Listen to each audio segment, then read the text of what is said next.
What's up? Welcome into the Good Buddies Anime Podcast. I'm gonna talk about some anime with you tonight. And that's my good buddy over there. What's your name? I'm your good buddy Brandon. He's got a voice issue. It's a little scratchy, so I'm gonna sing everything to you folks. I'm your good buddy Roger. Don't try to steal my thunder. The song ain't over yet. I just hit the crescendo. Nailed it. You fucker. Hey guys, welcome into the Good Buddies Anime Podcast. I am your good buddy Roger. I'm your good buddy Brandon. Brandon really does have a scratchy throat. I got a scratchy throat. I'm keeping it light. Got me 2 different containers of delicious sleepy time tea. Ooh, you sure do. We got us some herbal tea out here, dude. Tea time. I'm kind of liking the low energy. I feel like a smooth hits radio host. You know, this next one comes to us by request of Bobby Bowman. He wants to hear "Nobody" by Mitski. I'm lonely too, Bobby. Let's play it up. Let's play it up, buddy. So, today we are covering episodes 50 through 56 of My Hero Academia. We are indeed. That will catch us up to currently where the dub is. Tomorrow a new episode comes out. Yeah, when you're listening to this, there's a new episode, unless you listen to it after Saturday, or maybe it's years from now when the show's over. Who knows? Yeah, that's the wonderful thing about podcasts. It's basically time travel. Yep. But right now it is, August 8th as we're recording. This will be released on the 9th, so there will be a new episode when it's released. It is not August 8th, sir. What is it? August 31st. 31st. Why did I think 8th? Jesus. I've been having a shitty day. That's what it was. That's exactly what it was, because I told you there was a dude that came in there all pissed off because his stuff got messed up. He bought it on the 8th. Brandon had That's a tough day today at work. I've been having a bad day, man. I've been having a good run of it the past week too, buddy, so I feel you, dude. I feel you. Yeah, dude came in there all mad. He ordered his thing on the 8th. That's why I thought it was the 8th. Today's the 31st. New episode. This will be out on the 1st. I'm an asshole. That's okay, man. We fixed it. It's all good. So we living. What we've been doing. We got the scratchy throat, but we living. We covered the first chunk of season 3 all the way up to episode 49 last week. Indeed, we did. These are not our super in-depth reviews and breakdowns like we usually do. Just the highlights. These are just the highlights and our favorite parts to get us caught up. So after this episode, we're going to go back and we're going to go into another series, which I'll go ahead and tell you what series we're going to do next anyway. We're going to do the first 4 episodes of Hinamatsuri. Hell yeah. Hinamatsuri. It is great. It is on, if you got Verve, you can watch it on Crunchyroll or Funimation. As far as I know, those are the only 2 places you can find it, but you can probably find it elsewhere. Hinamatsuri. It's excellent, and we're going to go over the first 4 episodes next week. This week, we're going to switch up the format a little bit. We don't actually have any questions, so I think we usually do a segment of what are you watching? I think we'll do that after we do our review of My Hero Academia. Ooh, that'll be fun. Yeah, we'll spice up a little bit. It'll kind of give us, I think, a better flow for everything. Gosh, we're really mixing it up this week. We are a couple wild and crazy dudes, you know? Oh, yeah. So here we go. We're going through 50 through 56. I'm just looking at the recording. This is the first time, like, your wave on the top has been all crazy and mine's, like, so tiny it's subdued. Don't worry, man. It's about to flip-flop. Oh, no. So once we do are 3 episodes of Hinamatsuri. 4 episodes. You just said 4. Now you're saying 3. We'll do 4 episodes. Okay, 3 episodes. 3 of episodes the show. of 4. Right. It's so confusing. Yeah, I know. It is a little hard. So we're gonna our next episode after this. We're covering the first 4 episodes of Hinamatsuri. Then we'll do the next 4. Then the next 4. That'll be 3 episodes of our show. That'll clear out the then whole. Then we'll have 3 episodes of MHA built up to cover. Yep. Which we'll do. Then we'll do another series. Right. Et cetera, et cetera. We're gonna break it into that format so we get regular MHA whenever it's on. Yeah, man. Sounds like a plan. Yeah, it should be really fun. So, since we're going to do what we've been watching, which normally we do at the first, towards the end, we'll go straight into the breakdown now. Let's do it. Let's go into episode 50 of My Hero Academia. The end of the beginning of the end. The end of the beginning of the end. And All Might. Beginning of the end of the beginning. He's officially retired, guys. My heart's breaking, dude. That was a song by... I'm weeping. Some band. Do you know what I'm talking about? He gave out his last United States to smash. I think it was called End of the Beginning of the End was the name of the song. You know what I'm talking about? No, I don't. It was in the trailer for some superhero movie. I know The End Complete by Coheed and Cambria. Oh, yeah, that's a good one. Rules. That has nothing to... You know what? That's great. Has nothing to do with the show. Let's talk about it. So... This one's pretty much just like the fallout from the big fight. You see, the first thing you see is actually a meeting of a bunch of dudes at the police headquarters, these upper chiefs and whatnot, I suppose, or something. And they're all talking about how, oh, man, you know, everybody knows All Might's weak now. We don't know what's happening. Oh, these villains are going to be going wild. This might have been worse for us, even though we took down that big bad guy. Now the villains and... the people. The villains and people know that All Might is done for. Yeah, that he can be defeated, etc., etc. Do want to point out, as I pointed out to you before we started, there's a dude in there with a big fat head and a big fat nose and one big giant hair coming off his bald head. That's King Baby. Yeah, he looks like a polytoad. I called him King Baby. My dude, King Baby. All right. Me and Brandon are also sipping herbal tea, if I didn't mention that. Oh, yeah. I told him I got 2 different containers. We got some sinus reliever. I got one in a really cool Sleepy Time tea. I don't know if you guys have had Sleepy Time, but I highly recommend it. Oh, yeah. The one with the little bear on it. That's my favorite. Yeah, dude. You got the movie style Finn the Human. Finn the Human, yeah. And I have the Overwatch mug here, man. Heroes never die. Is that the one you stole from that dude? Or was that was a Pokemon or something? Oh no! That's a Rosario Vampire or something like that. It's an anime I've never watched. You stole that mug, but I still have it. My entire mug collection is stolen. No, just the one.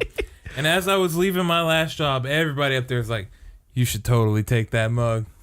And you should fucked up. You should put it in videos, and I have put it in videos on our YouTube channel that you know this person has seen, and they're he like, hasn't "We're gonna noticed show it. him those videos." And see how long it takes for him to figure out. And he still hasn't, huh? He still has not. I guess it's not his mug no more. Yeah, I guess not.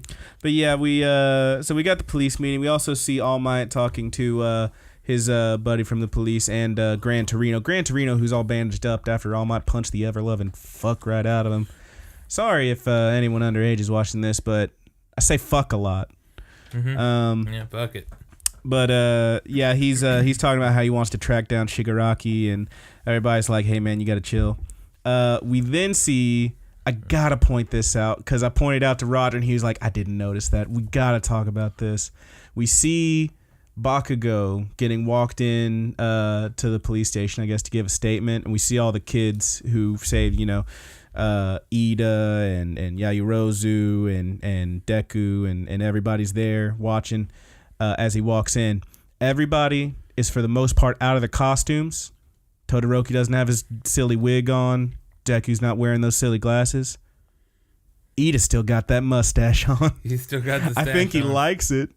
I hope they bring it back, dude. Oh my god, I hope there's at some point like a time jump and you see grown him and he's got that ching ching, that stupid little mustache. Yeah, it's just like two that'd be so cool. Triangles. Oh, it's so good. I love that kid, and I love that he has that dumbass mustache. Anyway, we also see Todoroki go home. Endeavor is pissed. He's just in his like little gym, like blowing up and burning everything because he says, "I don't accept it." He wanted to be the number one hero, but not like this. He wanted to win. He didn't want All Might to default out of it. So he is the number one hero now, but he doesn't want to win that way. It pisses him off. He's an asshole, dude. Yeah. He's very proud. He's a very proud person to the point that it makes him just abusive. Basically a basically a villain. He's almost a villain. We also get a pretty great scene. Midoriya goes home. He gets a call from All Might that night, and he runs out, goes down to the beach where they were trained, and there's a great scene where like he's running to him, he's like, All Might, and All Might's sitting there with one arm in a sling, and he's like, Young Midoriya. He's like running at him. You finally showed up. It's like so nice. It's like all sparkly. They're running to each other. It's beautiful. And he's just like, Texas Smash, and he punches the shit out of him. It's so good. Dude, I have got to get me a jacket with Texas Smash on it. It's your new band name, right? I have never bragged about being from Texas like most people do, I feel like. Oh, yeah. But when All Might did the Texas Smash, dude, it's pretty like, great. That's my moment, dude. It's pretty great. That's where I'm from. You're a fool. All right. But yeah, he basically like chides him, and he tells him, you could have been seriously injured, but he also falls down and he says, you could have been injured so badly, that was so reckless, but you saved your friend, and you did it all. You did all that. And he's like, he hugs him and he says he's so proud of him, and they're both crying. It's really great. It was a great moment. Kisses him right on the mouth. He does not kiss him on the mouth. Okay, that would be great. I must imagine that. But yeah. So later we learn about the new system. Nezu, I think, is the principal. Is that right? Is it Nezu? He talks about how they're going to implement a plan he's been mulling over for a while. And he's been mulling it over for a while, and it's the UA dorm system. So All Might and Eraser have to go around and talk to everybody's parents to, they send out letters, but they're going, to everybody's parents and talking to them and saying, hey, this is the plan. We need to talk to you about this. Let's make it happen. I think the first one they go to is Jiro, headphone jack girl. Mm-hmm. And her family's awesome. Yeah, they freaking rock, man. Her dad's like a just straight up rocker. He's like got the long hair and the little, but he's little great, chin dude. beard. He's like giving him like the concerned parent. He's like trying to be like a serious dad. Like, oh, come on, man. And his wife rats him out. So no, she rats him out when she comes in, and then his wife, the mom doesn't actually say anything, but you see her in the background. Is like Jiro that rats her out? Yeah, she also has the headphone jack earlobes, and at one point, when Jiro comes in, she's like, "Oh, he's just trying to talk tough. He already said that it's totally cool. You should have seen him when he was watching that fight." And you see a brief clip of him like screaming in a microphone, "My daughter's teacher is the coolest," or something like that. Yeah. And like his wife's in the background, like, "Ooh." It's super great. I do want to point out she's wearing a really cool tank top. It says "Deep Dope" on it. Deep Dope. And my boy just bought it. I found it on Redbubble and I ordered it. And Brandon's over here ordering a Deep Dope tank top. And Roger's sitting here like, does that say Deep Dope? And I was like, yeah, man. It's like, okay. And I'm like, you don't even know, man. I pulled up a picture of it. He's like, oh, that's pretty cool.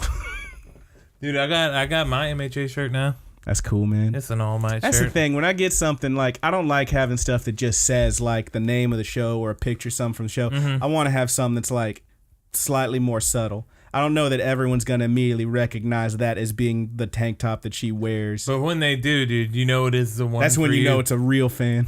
Someone that I can actually fuck with. Yeah, I don't remember. I can tell you every shirt in GTO. Of course you could. Son of a bitch. Oh, man.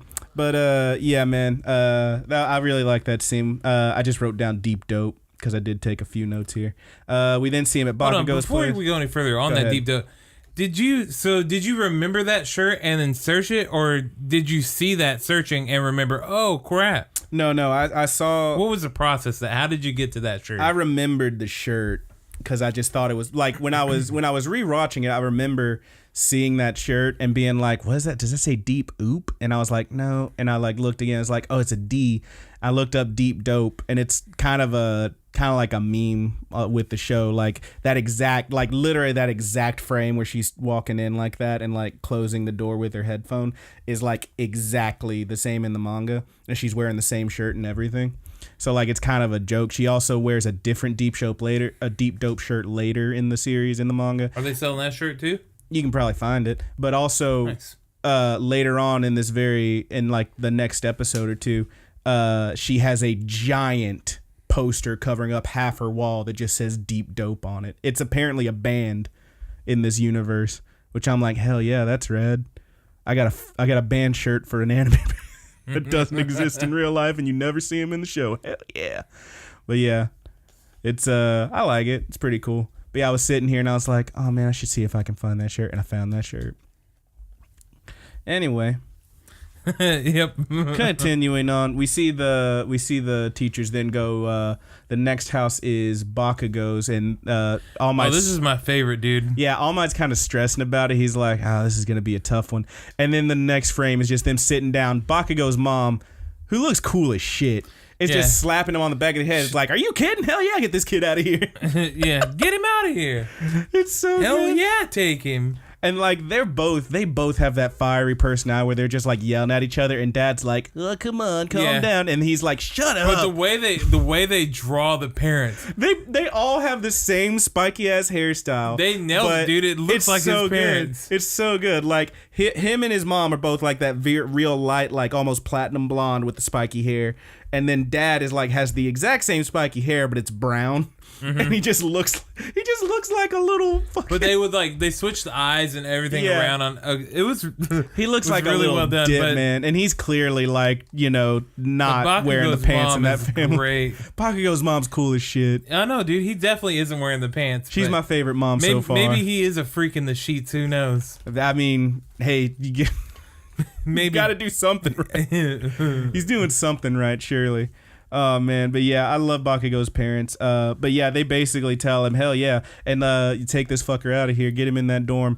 And they're like, really? I wasn't. He got that baloney, dude. Jesus Christ, he got that baloney. He can't go an episode without a dick joke. Hung like a tic tac. Jesus Christ.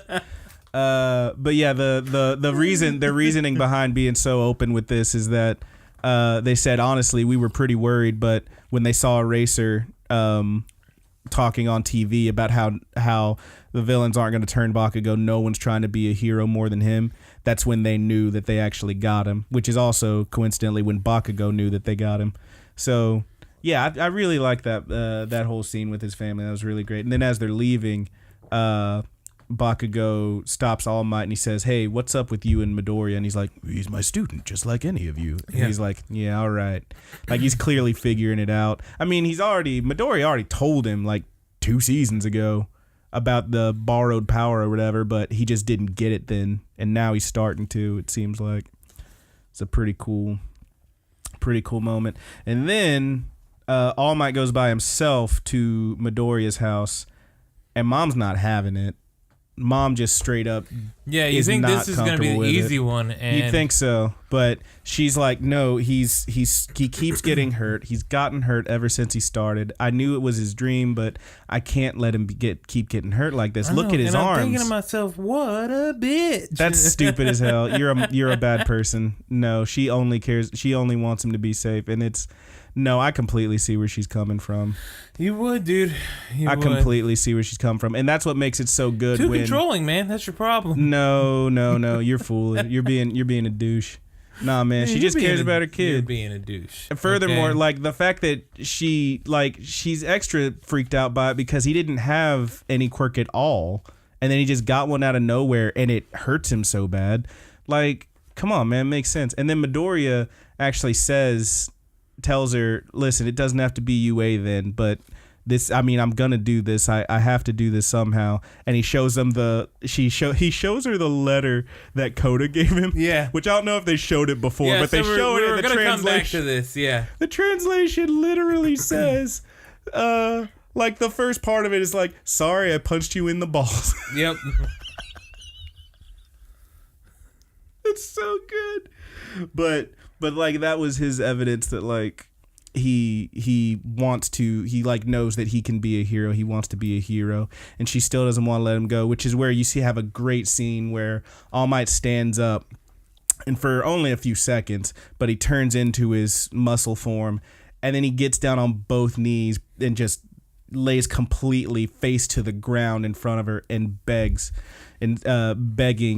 Midoriya's mom and saying that you need to I have to tell you that he's the one I've chosen to be the next symbol of peace. He's the one that I want to succeed me. So please, I'll give my life to keep him safe. I'll do anything to keep him safe, but please let me train him. and then she falls to her knees, and she's shocked because this is like, I mean, that's a great fucking picture.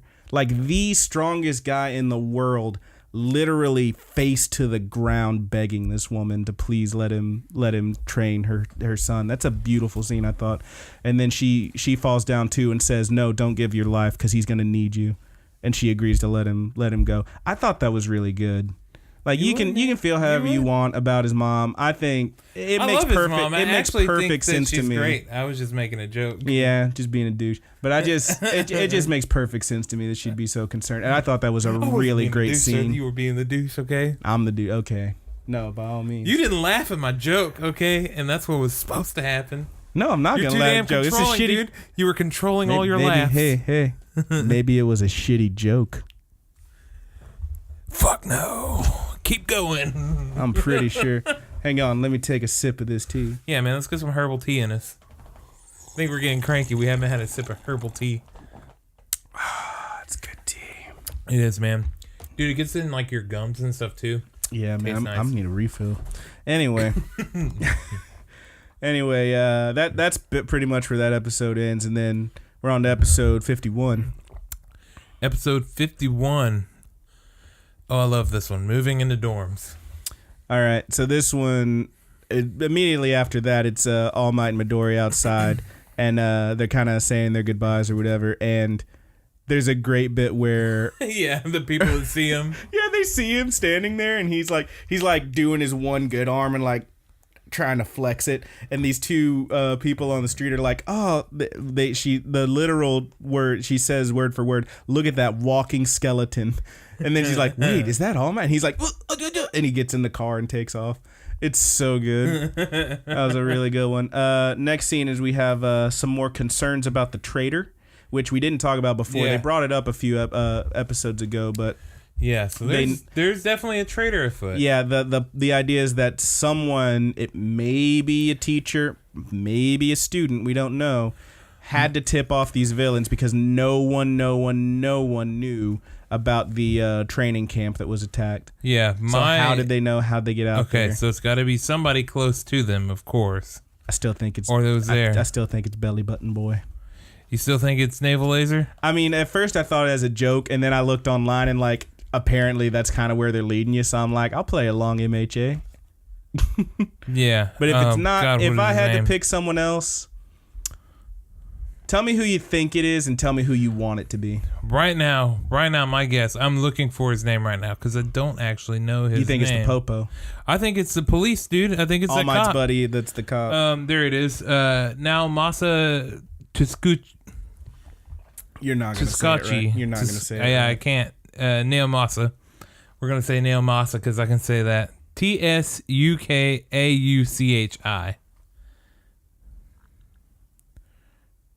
Tsukauchi. Sukaichi. Pouring one of my teas. Sukaichi, I think that's right. Something now, like Masa that. Sukaichi. You think it's the Popo? Okay. Yeah, I think it's the Popo. He's a detective, but, you know, Popo nonetheless. Roger's exact words when he told me this theory were, you can't trust the Popo. You can't trust a damn cop.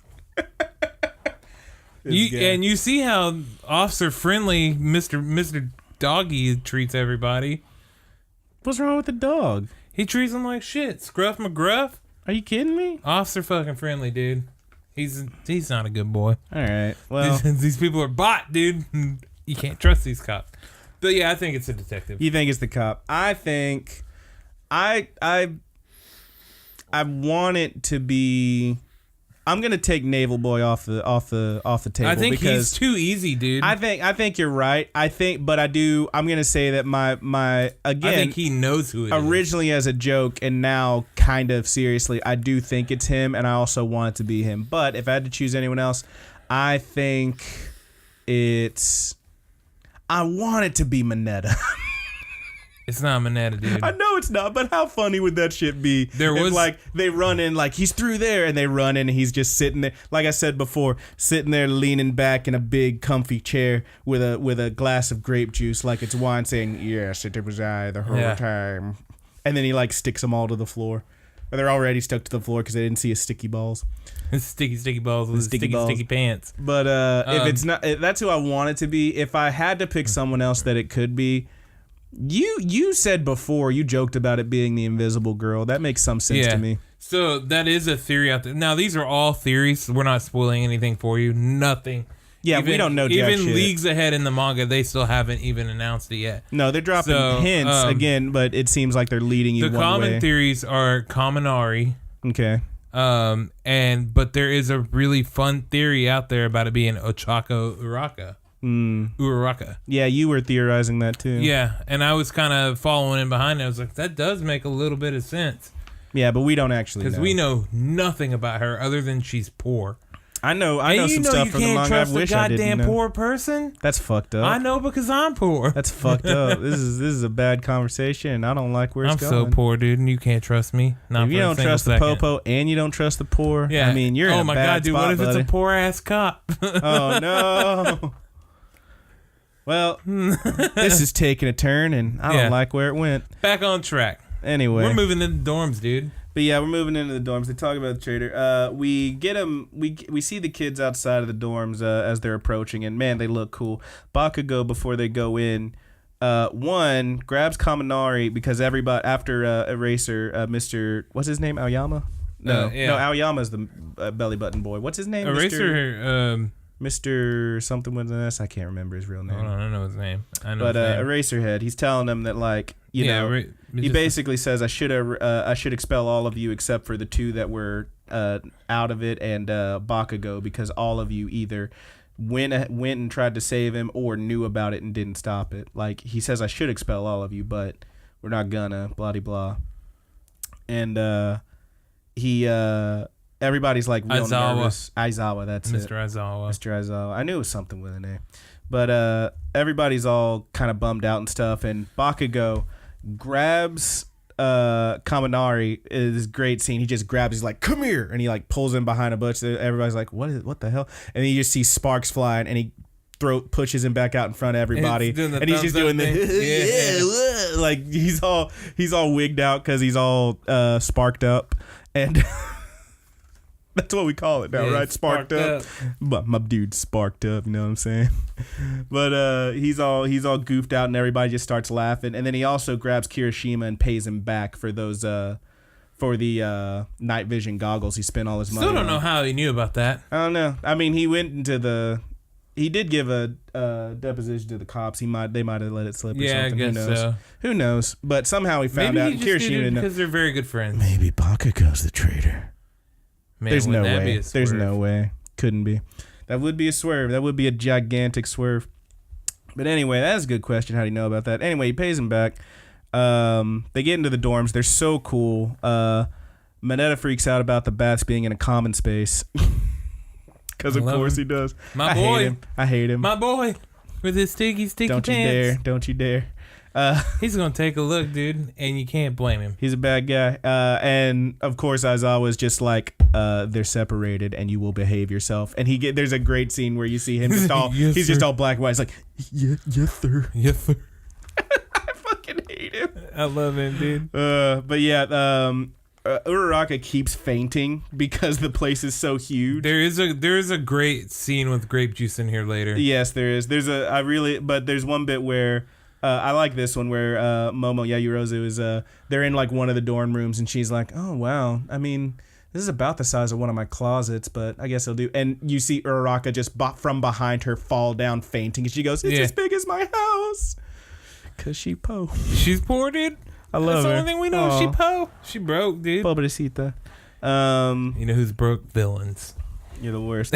The dudes are sitting around chatting, and then the girls all roll up at once with an idea. I do want to point out there's a brief, I wrote down needless belly shot, because it does one of those where like they're walking up and it's just zoomed in like right on the crotch/belly area of what's her name, the acid girl, and it does the slow motion with the sparklies and like that like noise, like, ooh, look how dreamy. It's like, it's her fucking belly. Why are you trying to... Anyway, man. She got them high-rise pants on. People it's just, they do that a lot. There's another one where they do the same thing, like looking at butts or something. I mean, they constantly just throw in a little. It's fine, whatever. It's the miniature fan service. But yeah, they need to start doing it for the guys in the show too. That'd be great. The girls freak out about it, man. I want to see some of them pecs. I mean, you saw them all with the shirts off. It does feel weird when you see. Well, you gotta get dude with a shirt. They gotta show off like pictures, like do the little sparklies with like their pelvic bones or whatever. Yeah, you gotta get that V. Yeah, that V. that V. Get that V cut, baby. Yeah, show me some of that, you cowards. You fucking cowards. Give me that. Yeah, man. I want to see that. I want to see that sick dude. V. I want to see that sick V, baby. You think Manetta's got a V? Oh, dude. There's no way Manetta It'd be great if he did, dude. That'd be nobody else has one but him. Like somehow he's like completely just no muscles anywhere, but he's got the sickest V, like right there with his pelvis muscle. Every like fan service shot for the guys. Foolish. All right. It always seems like it could be somebody else, but it zooms up and it's Manetta. Every time. That'd be so great. All right.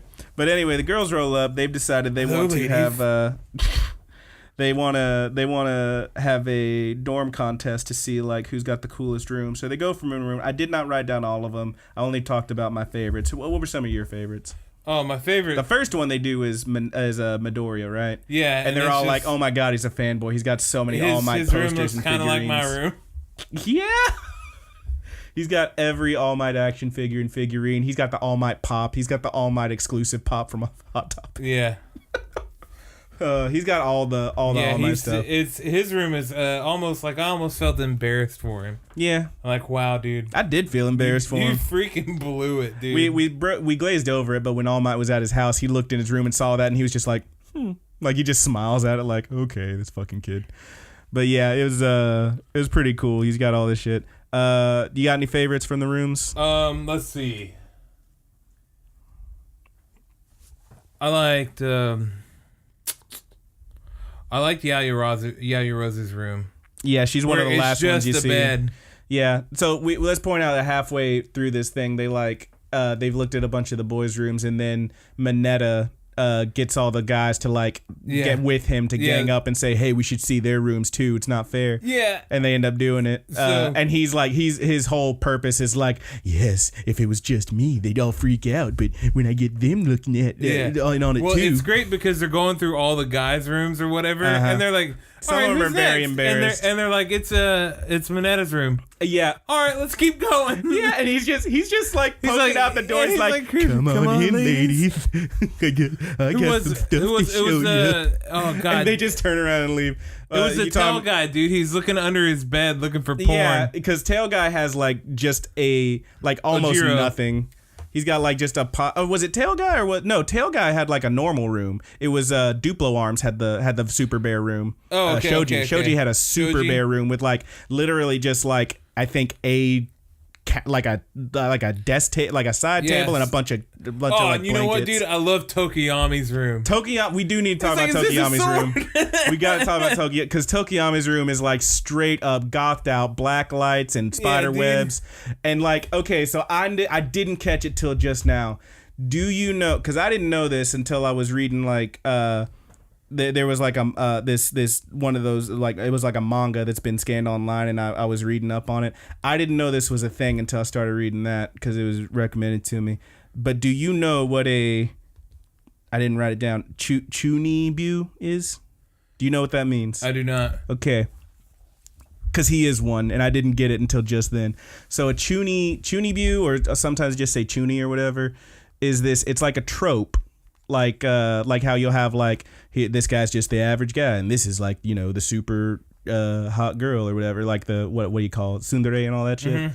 So it's a trope wherein it's basically, it literally translates to middle school or middle school second year syndrome, which is where you have someone who's just really acting like something they're not, usually in such a way that they're trying to be extra cool. For example, you play you definitely knew someone like this in when you were kids and shit, or maybe it was you, where you played way too. Let me give you an example from my life. I knew a kid, a very good friend of mine. His name was Josh, and this fool would run down the hall, would go down the halls looking all tough and shit because he thought he was actually a Super Saiyan. He for real would try to power up and shit. It's embarrassing, that kind of shit. I always just embraced and was completely open with. I'm talking about I'm not saying it's one thing to embrace and be open with it. I'm saying he was living it. Commit to that. is what I'm saying. For example, in the manga I was talking about, there's a character in there who's like this girl who like plays way too many RPGs, and she like wears like this black jacket but only like falling off her shoulders, and she's got like one of those eye patch things because it looks so cool, and the super dark hair, and she's like, oh, the dragon blood within me, and everybody's like, what the fuck are you doing? Like that. We're talking about that kind of character. That's literally what they're showing Tokiyama to be, as shown by the fact that I believe it's, let's see, Kirishima finds that little keychain of his that's like a cross with the skulls on. He's like, oh, well, I had a keychain like this in middle school.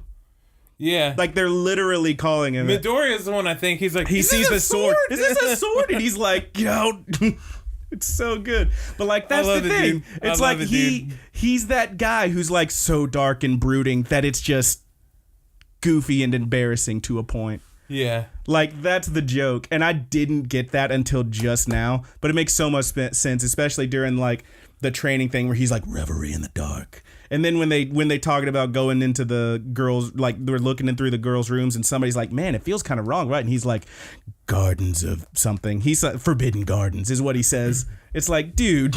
I'm waiting. Now I really like, I thought he was cool. And then I realized, oh, no. Yeah. Oh, no, he's this world's Josh. Yeah.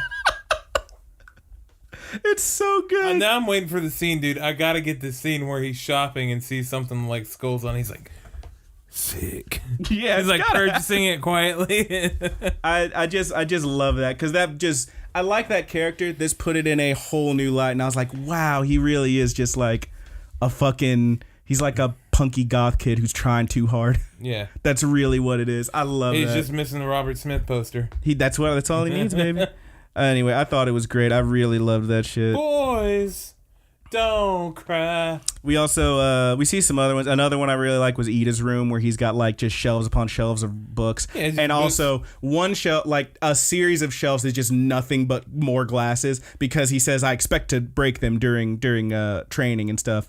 And Uraraka's like, why do you have so many glasses? And he explains that, and then the very next scene, she's just wearing his glasses. She just took a pair, which is really great. Oh, it's so good. Let's see. Oh, okay. So a couple more things you got to talk about. They go through all these rooms. Anna voice guy, the guy who talked to animals and shit. He has a pet bunny. Koji has a pet bunny, which is really cute. Yeah, it is adorable. And everybody's like, oh, bunny. Sugar Rush Boy was in the middle of baking a chiffon cake. Yeah, hell yeah, he was. I love him. And he pulls it out, and it's not ice, but everybody gets a little bite. It's great. I love him. We got to talk about when they start doing the girls' room. Yaoyoro's room was amazing, because it was just like taken up completely by the bed. A big bed. Like there's a desk with a chair right there. It is, you can't get in that chair because it's shoved up against the desk with the didn't Todoroki have his room like entirely remodeled? Yes, he had like the Japanese like matte floors and everything, and everybody was like, whoa. It was really great. Tate Boy had also like a very a bunch like a cool ass room too. He had a bunch of cool shit. Yeah. Okay. So 2 things. One, when they go into Invisible Girl's room, it's all pink, dude. It's all pink, and Mineta goes over to one of her drawers and doesn't go through it, but he is wafting the air toward him, going, "Come on," and she's like, "Get away from there, you perv." The next few scenes, you don't see him. What you do see is Sero, Tape Boy, with a big lump covered in tape dangling off of him, because he wrapped him up to keep him from going through the rest of the girls' rooms. It's so good. My boy, dude, they're holding him back, dude. Sero's the true hero. Sarah's the real hero of this show. I still want to see Mineta's room, dude. I do too, You can't tell me you're not a little curious, yeah. I'm a little curious, but also fuck that. But I just love that, like, it's literally like he's standing there like this. There's tape coming off his elbow, and there's just a Mineta-shaped lump right here because he taped him up and is just dragging him Power rank. What are the top 5 things that you see in Mineta's room? I can't do this with you. He's definitely got a poster up of like some naked lady, but she's only got like a guitar or something over. Well, we already body. knew that in his room he had a poster of Mountain Lady. We saw that earlier. Okay, in the show. yes. So he's definitely got a Mountain Lady poster. I didn't pay attention to the rest of his room. I just saw that and I was like, he's almost certainly got like a shelf of just dating sim games. Oh, dude. Bunny girl statues. He's definitely got bunny girl statues. He's definitely got a pillow, dude. God, he's for sure got what was that shit called? Dakimura something? I don't know what the pillows are called. Just the body pillows. Yeah, it's a big body pillow with probably Mount Lady on it. We were talking before, like the joke was like we were talking about who do you ship, and you said like Mineta, and I think you said Yayurozu because she was like the hot one. No, and I was like, no, it's got to be hot. I switched it over. The teacher. Yeah, the teacher was the teacher who was kind of a dominatrix, and I'm like, oh, it's got to be Mount Lady. Midnight, yeah. If you want him to have like the tallest, hottest girl, it's got to be Mount Lady. And then let's see. Mineta definitely has a retainer, right? Oh, like to... It's not drawn in there, but just his character, like he definitely wears a retainer, right? He's got a retainer. He's got that list, so yeah, for sure. Yeah, okay. That's right. It. 5 things, dude. That was it. We nailed it. We just power ranked Mineta's room. It's the worst. You're the worst. But yeah, they go through all his room. We're spending a lot of time on this episode. It was a very fun episode. It was a really fun episode. It was a very, very fun episode. But yeah, he like literally that was like one of my favorite things. He's like sniffing at I think her name's Hakagure. Yeah, Hakagure's drawers, and then Sero just tapes him up. It's so good. And then later, there's one more thing I wanted to point out just because it was funny to me. When they're done with the thing, Sugar Boy's declared the winner because all the girls voted for him because delicious cake. Because he had cake, yeah. Yeah, delicious cake. That makes perfect sense. I bought cupcakes. I want to eat and one then Todoroki's like, oh, they notably don't go to Bakugo's room because he's sleeping. They also don't go to Asui's room because she's like just hiding. She's being she's kind of creepy. She's like looking out the door like, rabbit. But there's one scene I do want to point out where Todoroki, after it was done, he's like, all right, can I go to bed now? And Ida tells him, yes, but since you ate cake, don't forget to brush your teeth. And he just starts doing this like he's brushing his teeth. And it looks like he's jerking a dick, which is pretty funny. Very, very close to his mouth. It looks a lot like he's jerking a dick next to his mouth. Anyway, before they do, though, Uraraka stops everybody who was involved with the Bakugo rescue, takes him outside where they see Asui. And she talks about how, you know, she had her big line when they were talking about going to save Bakugo that you're not acting like heroes, you're acting like villains. And she was so... She felt bad, and she felt really bad because, like, what she said to him, and also that they, you know, ended up being right in saving him, and that she just didn't, you know, she didn't want to try as well, and et cetera, et cetera. But she mostly just was sad that she told them, like, the thing she told him. And everybody apologizes, and they hug her, and it's okay, and it's so cute, and they're all crying, and I'm like, oh, my babies. Kirishima, he starts crying. I think he's the first to cry. Yeah, that sounds right. Give me a hug. It was really nice. They're all just group hugging. I was like, oh, my babies, my beautiful babies. But yeah, that's that episode, and then we're on to episode 52, which starts with, well, give us the title. Episode 52 is Create Those Ultimate Moves. New theme song. Hate it. I don't hate it. I don't hate it. I like the first one so much better. Yeah. This one's fine though. I think this is the weakest of all the openings though. I will say that I don't know about that. I kind of like it. I think it's pretty good. That Make My Story, like that's pretty great. And it is called Make My Story by, I love this band name, Lenny Code Fiction. That's a good fucking band name. It's don't get me wrong, it's no Deep Dope. Oh, I didn't talk about Homegirl's Room. Jiro has a big Deep Dope poster and like a billion instruments that she does know how to play because she's a little rocker. It's great. She's great. I love her. But yeah, we get a new theme song on this one, Make My Story by Lenny Code Fiction. That's great. Starts with them going into the big training thing with a bunch of the pro heroes. Rock Boy, like it's a place specifically made so that he can like shape it to however he wants. So they got these big like stone pillars that everybody's jumping on and fighting on. And it's really good. What's his name? Ectoplasm guy's there, and he makes a bunch of copies of himself. You know, so everyone has like a sparring partner. The rock guy, Seamonsters. What? The big rock guy makes all the pillars. His name is Seamonsters. Can you spell that? Cementos. So Cementos. That's not how they say it. Okay, you can't say semen toss Semen and expect me to be okay with that. They don't. I don't recall them He doesn't toss semen, I don't Roger. recall them saying cement toss. We have to look this up Semen later. toss, dude. They don't. His name is not Seaman. I just want to bring it up there, dude. Look at that face, man. If that's not a face that someone who tosses semen, I don't know what the hell is. All right, this show's got off the rails, and I'm quitting. I'm quitting the show. He's got a scratchy throat. It's now the Good Buddy anime podcast starring Roger. Goodbye. It's your good buddy Roger. I'm leaving now. No, so let's talk about semen toss. That was He's the door tossing slamming. that semen. All right.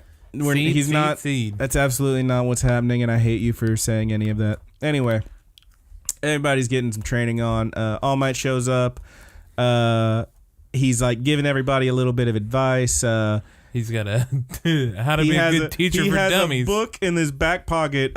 As he's giving advice, Aizawa Eraser is like, "Wow, when did you get good at this?" And then he sees in his back pocket is a book that says, "Even dummies can be teachers." Yeah, it's so good. He's just waltzing right through. I love it. I love this scrawny man. Oh, so good. But anyway, afterwards, Deku, Ida, and Uraraka go to get some new equipment. There's a big explosion at the door. Deku's having a little bit of trouble coming up with his special moves. It's particularly like, so All Might, his advice to him was, hey, you keep trying to emulate me. Yeah. You gotta go your own way. And he doesn't tell him anymore. More like you. He doesn't tell him anymore. He says, he thinks to himself, hey, I wouldn't be a good teacher if I just told you the answer. He's like, you'll figure it out. So he goes to get some new equipment. As he's knocking on the door, it explodes. And then as the dust clears, laying on top of him is Hatsume. I freaking love it, dude. She's laying on top of him in a very, typical anime, whoops, my tits. Yeah, like, all in his face. And Uraraka's just like, what? I think this is the first time that Midoriya gets a face full of tits. It's not in his face, it's on his chest, and he's looking right at but him, he does the goofy face. He's like, and like his eyes just roll back in his head because he's fucking dead. She has one of my favorite lines ever here, where she's like introducing herself. He's like, yeah, we met. And she's like, oh, I don't remember you. And then Ida is like, I'm Ida, you, aka the guy that you used as, he says something like, you used me to what does he say, to like promote your inventions or something like that, because she like gave him a thing to like make him go faster or whatever in the thing. And she says that, and she immediately just turns around with a big smile and goes, never heard of you, and just walks away. Yeah, it's so good. She's great, dude. I love her. Every time there's a new character shows up, I just love them more than the rest. Anyway, they're all talking about what do we want to do, how I want to do this. He says that he wants to get something to, he can't use his power too much in his arms or else he'll break them again and then might not be able to use them. So he needs something to reinforce his arms. And she's like, oh, I got something for you. And she's just literally feeling him up. She's like all on his chest and his sides and like feeling his arms. And Uraraka's just like, what are you doing? She's talking about him being ripped. She's like, ooh, you're musclier than you look. It's like, okay, Jesus. Her quirk is zoom, by the way. Yeah, she can like zoom in her eyes. She can like, it's basically like telescope / microscope eyes. Yeah, she's like 10 meters or something like that. Yeah, it's pretty great. But she says she got something for him, puts him in a power suit, and like in that, I think it was the first Iron Man, where you see like the footage of them like trying out different Iron Man suits because Tony Stark got one, we want one too.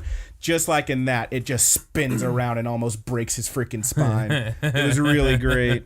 It was so good. And then Ida's like, listen, I need something to cool down my legs. I mean, he's not talking to her because he's talking to Power Loader. Yeah, because the real teacher. Because everyone's afraid that her shit's gonna kill him now, and she like rightfully so. as he says that, she's just ping right behind him. She's like, oh, I got something for you, and she slaps these boosters on his arms, which then rocket him into the ceiling. He's just pressed up against the ceiling, which is a really great scene. She's just like, oh god damn it! But they get him back down, and then she's like, he's like, that doesn't make any sense. I need to cool my legs. It doesn't. My power's in my legs, not my arms. She says, dummy, like think about it. If you're worried about your legs overheating, then just run with your arms.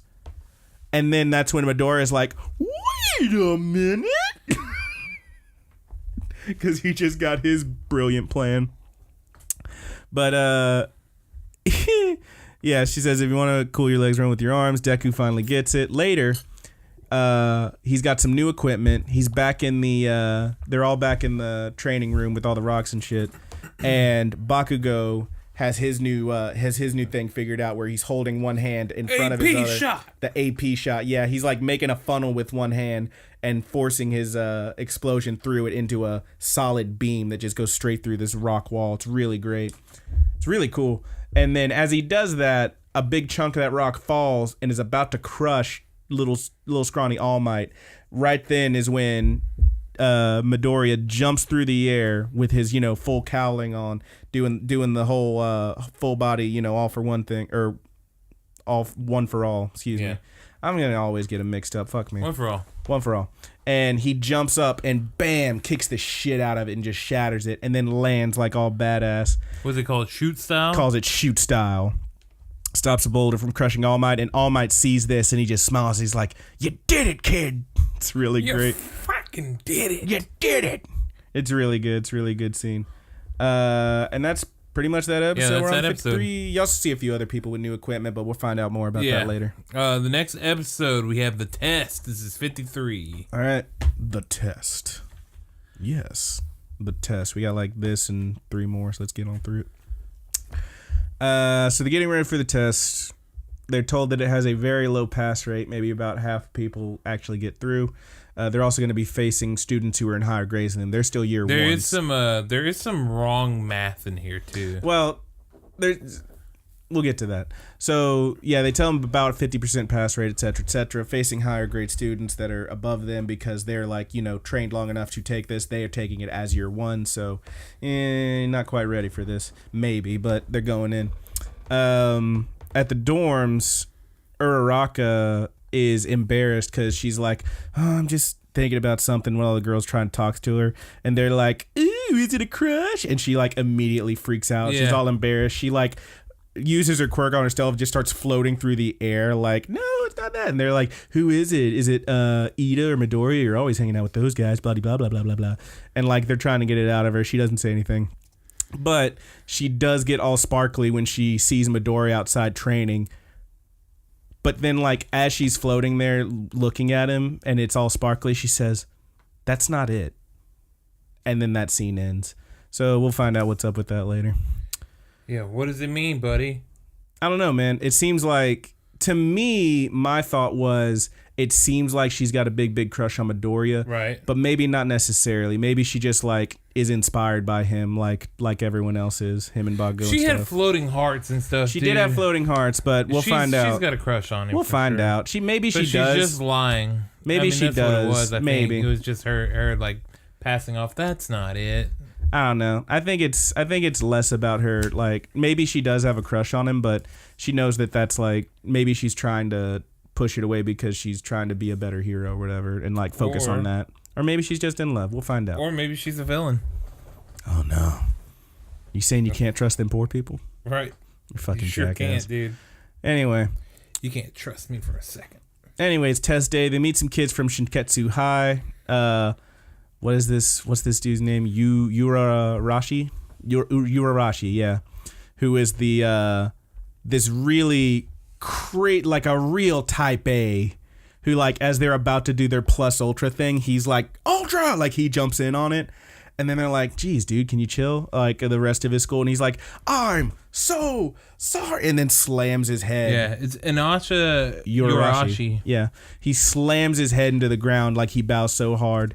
Like it's from Shingetsu. Yeah, Shingetsu. Yeah, I said Shinketsu, didn't I? Whatever, it's something like that. Anyway,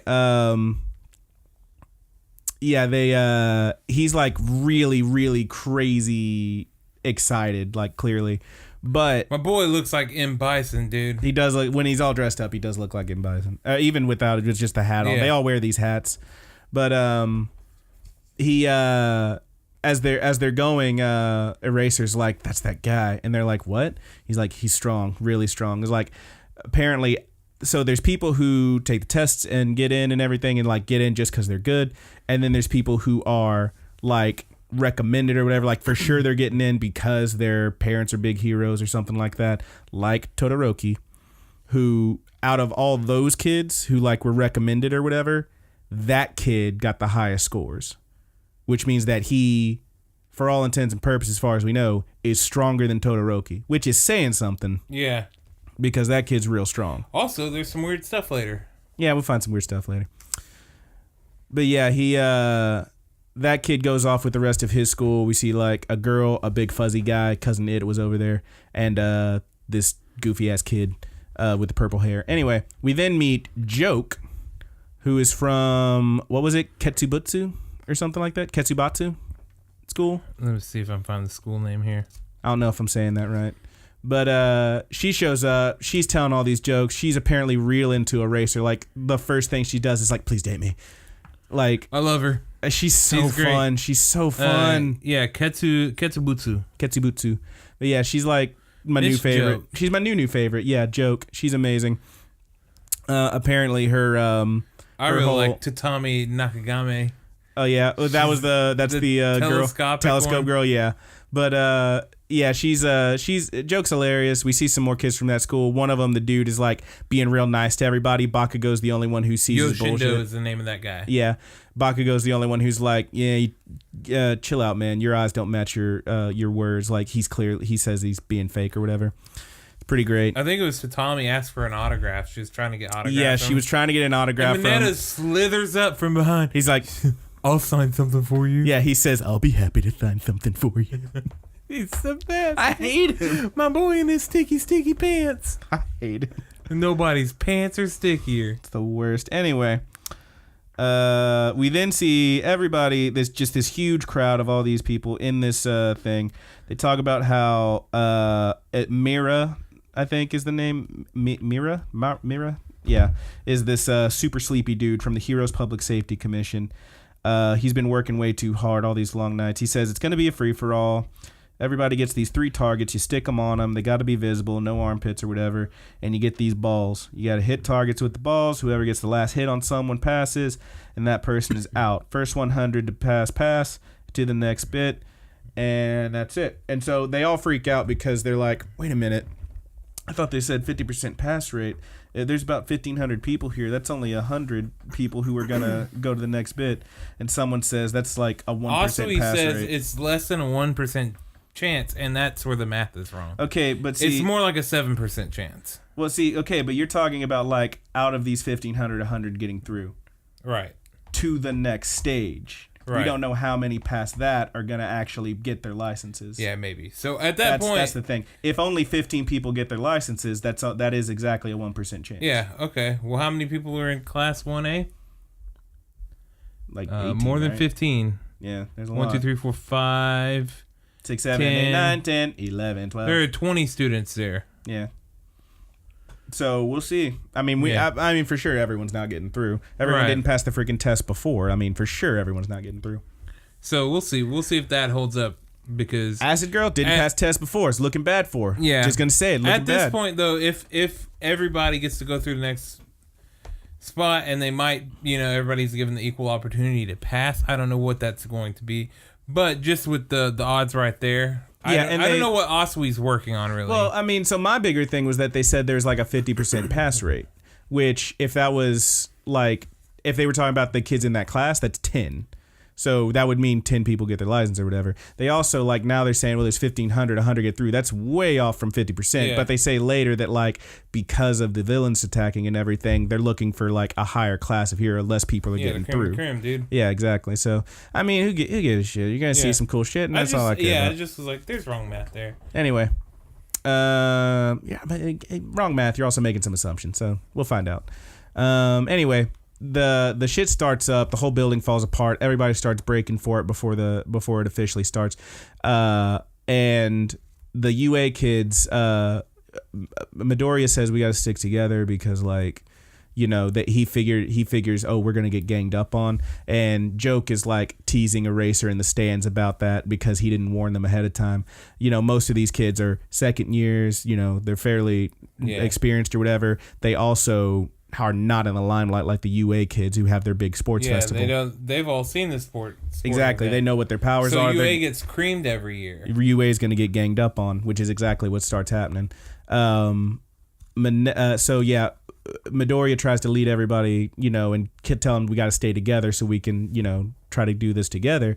Bakugo, of course, immediately runs off, as does Kirishima. And then we also see Todoroki run off by himself, too.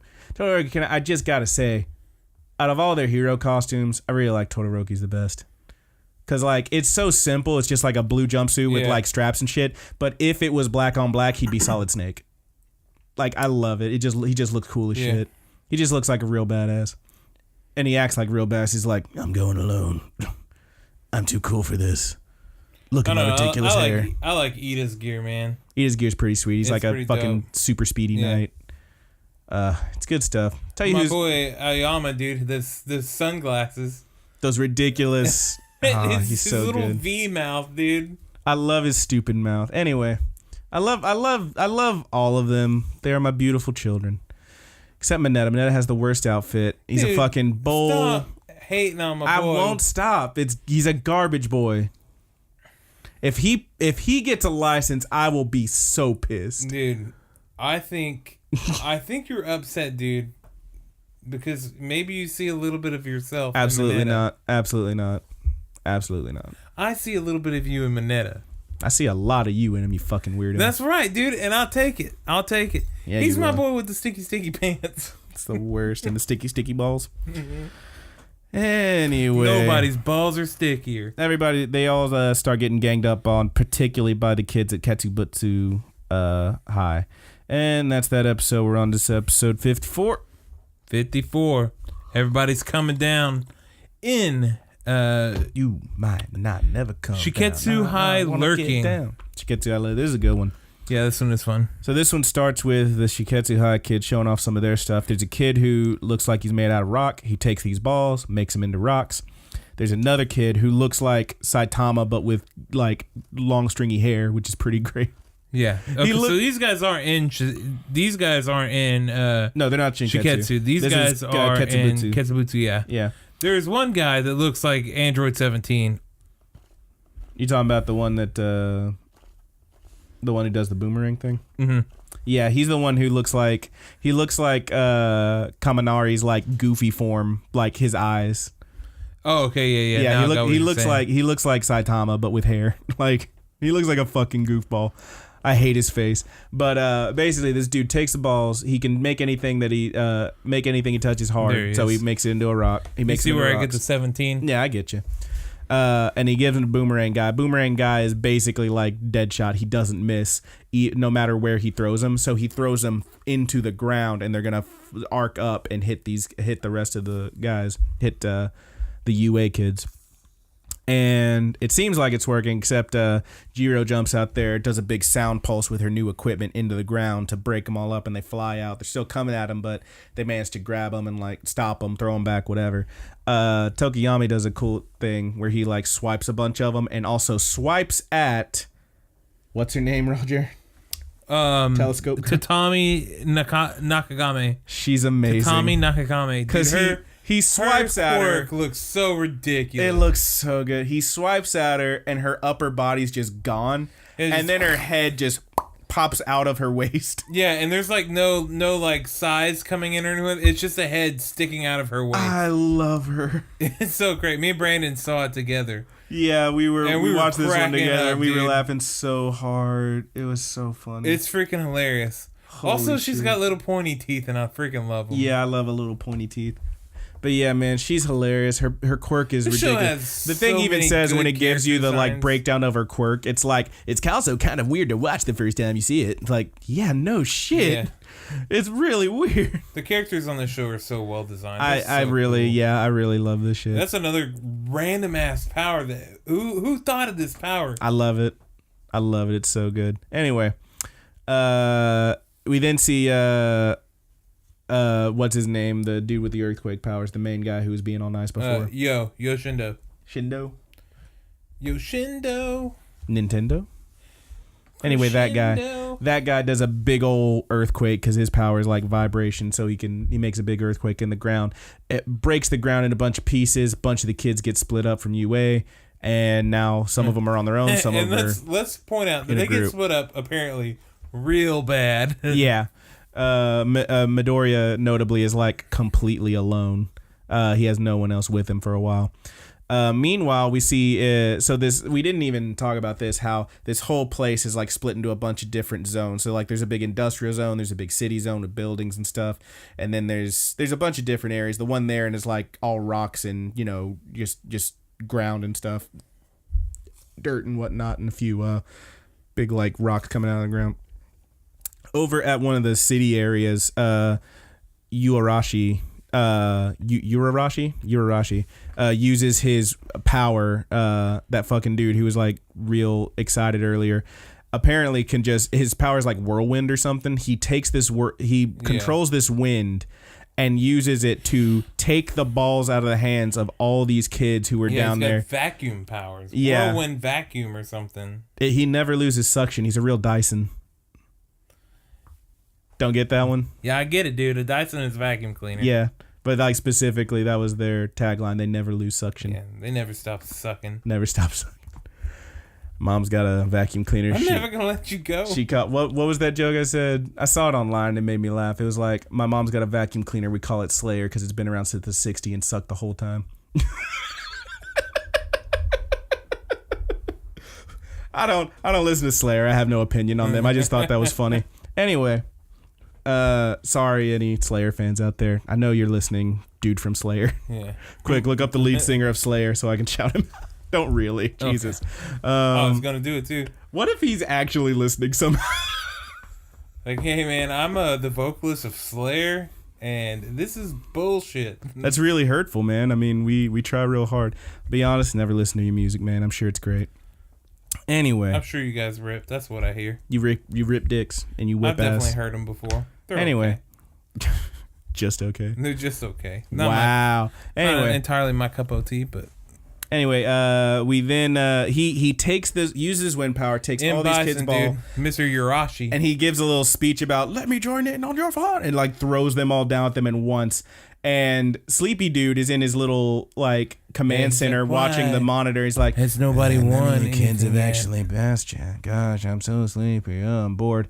And then he hears ding, and he looks up, and he's like, "Oh, someone's finally out." What? And he does that fucking face. Yeah, that face is amazing. And he's like, apparently this fool took out 120 students at once. He's a real fucking monster. We then get a brief scene with Deku, who again has been split from everyone else. He's all alone. He knows he's gonna get attacked any second now. Thinking about his next move. And then out of nowhere is Cammy, the girl from Shingetsu. Shingetsu with a G. Shingetsu. Cammy. Her name's Cammy? No, it's Shinketsu. It is Ketsu. You said it with a G earlier. No, I didn't. You definitely did. Because I said Shinketsu, and then you're like, Shingetsu. And I was like, wait, okay, with a G? No, with a K. Shinketsu. All right, anyway. Shinketsu. Like I was right the whole time. God damn it. She shows up out of nowhere, and he says she came out of nowhere, and she manages to hit one of his targets. She's just holding a ball and smacks it with it. And she says, "Why are you standing?" Powers for days or something. Something's up, but yeah, she came out of literally nowhere, and then he's like trying to get away from her as she swipes at him again, and she disappears, and then she comes out of nowhere again, tackles him, and has him on the ground. And she says, "Oh, you think my power's disappearing? No, that's just a technique I picked up. I hold my breath, clear my mind, and disappear. The hardest part is not thinking of anything," or something like that, she says. And she's on his back, like getting all just like lips right against his ear, like, "I want to know all your desires and fears, blah, blah, blah." And like she's all up on him. She wants to know all about him, apparently. Seems like everybody's horny for Deku. It's some ripped muscles, dude. I guess so, man. He's got them. Because, like, apparently... But he's also got that very cute, like, chubby little face. This Cammy girl is, like, clearly wants to know all about him. Freaking Uraraka may or may not be crushing real hard. Several episodes ago, we had Discount Harley Quinn was like, "Oh, my God, there's my beautiful boy." Like, Jesus, dude. People trying to drink his bathwater, man. What? Drink his bathwater. That's how bad they want him. They drink his bathwater. What the fuck's wrong with you, man? They walk through. I wish y'all could see how hard I'm judging Roger right now. They would army crawl through 100 yards of glass just to hear him fart through a walkie-talkie. When? All right, who told you that one? I read it online, I think. I don't know. My uncle had one like that. I will not repeat it because it's too gross. It's too gross. Just hear him fart through a walkie-talkie. It's awful. Oh, Jesus Christ. Jesus, dude. Like, Jesus and crackers. All right, that's enough of that for today. I'm quitting again. Anyway, while he's being held down by this girl, the rest of the those Butsu kids show up and they start attacking. She jumps off him. He jumps away. Like they're all throwing balls at him and whatnot. One kid gets like a little overeager and tries to hit him, and the rest of them are like, no, and he's like, goes for it, doesn't hit. It's pretty goofy. But as this is all happening, Uraraka's there and she's like, what's happening? And like she's about to get hit or whatever. Midoriya runs over, saves her, runs away, gets her hidden, and they're away from everything. And it's like a kind of nice moment where like he's looking from behind a rock, like trying to see where they're coming from, and she's like behind him just smiling. And she takes a ball an inches closer to his target. And he like turns and slaps her hand away at the last second. It was a fake. He knew that wasn't really her. Uraraka's been training. Like this isn't float, real. Son, she can float. Yeah, she can float real good. And then he's like, "So who are you really?" And Uraraka just melts into this gray glue, and you see underneath it, it's Cammy, and she's also nude, basically nude. She's like got gray goo all over her. She got goo on her, dude. She's naked. She real naked. And I got the goo on me. Shoot your gray goo, my dude. Where's Mineta, dude? No. And his sticky pants. Okay, well, Sarah shows up, and he's almost as pervy as Mineta. But basically, they end up... yeah, he is. Basically, she's like... She swipes at him. She actually, like, scratches his face as she does so, which is pretty wild. Like, you can see blood. Like, she really scratched him. And she's going at it, trying to get at him, but... Out of nowhere, real Uraraka and Sero Tape Boy show up, and they save him, get him away from him. Now, I do want to point out in the subtitle version of this, Sero calls her a molester. Yes, he does. We watched the subtitle version of it for a little bit. He does say, "Come back here, you molester," or something like that, which is pretty great. But yeah, she jumps away and she's like, "Oh, I wanted to spend some more time with you," or however she talks, because she's got a little bit of a lisp. She's got those giant like anime girl lips, and she's got a little bit of a lisp. They're really trying to do it for you, man. But she jumps away. People do like her. Yeah, they love her. People love her a lot. And Sarah's like, "Whoa, was she naked?" Yeah, she. Well, okay. What he says was that girl naked or something? Anything? And then Midoriya says to ask him, "Hey, you guys are really you, right?" And she's like, "What? What do you mean?" And he says, "Well, before she disguised herself as you, Uraraka." And Sarah's like, "Was she naked then too?" And like also, that was the other thing, when he first shows up and he like shoots tape to get her away from Midoriya, he says, "Midoriya, what's this enviable situation you're in?" Which is really great. And then he says, I love him, man. I love him. He's pretty great. He's also a giant fucking loser, but he's my boy with the sticky tape. I gotta tell you, he's not. Wow, it is all sticky kids, huh? He's not as bad as Mineta, but he's still a jackass. Anyway. He's fun. Mineta's fine. I just hate them both. I hate them all. I hate everyone. But I love them all. So you do admit there is some love for Mineta there. We power ranked this room, dude. Well, that had to be at least a moment for you. I would be very sad if any of these kids died. I'd be a little less sad. I'd be distraught. Listen, I would still weep, but there'd be one less tear if it was Mineta. Which is fucked up. I'm sorry, dude. I'm sorry. That's my boy.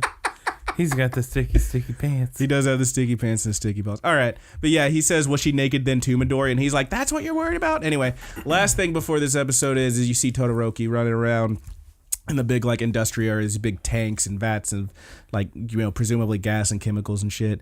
And he is accosted by a bunch of ninjas. Yeah. And that's where the episode ends. For real, a bunch of ninjas. Literally a bunch of ninjas. And we're on to episode 55. Episode 55.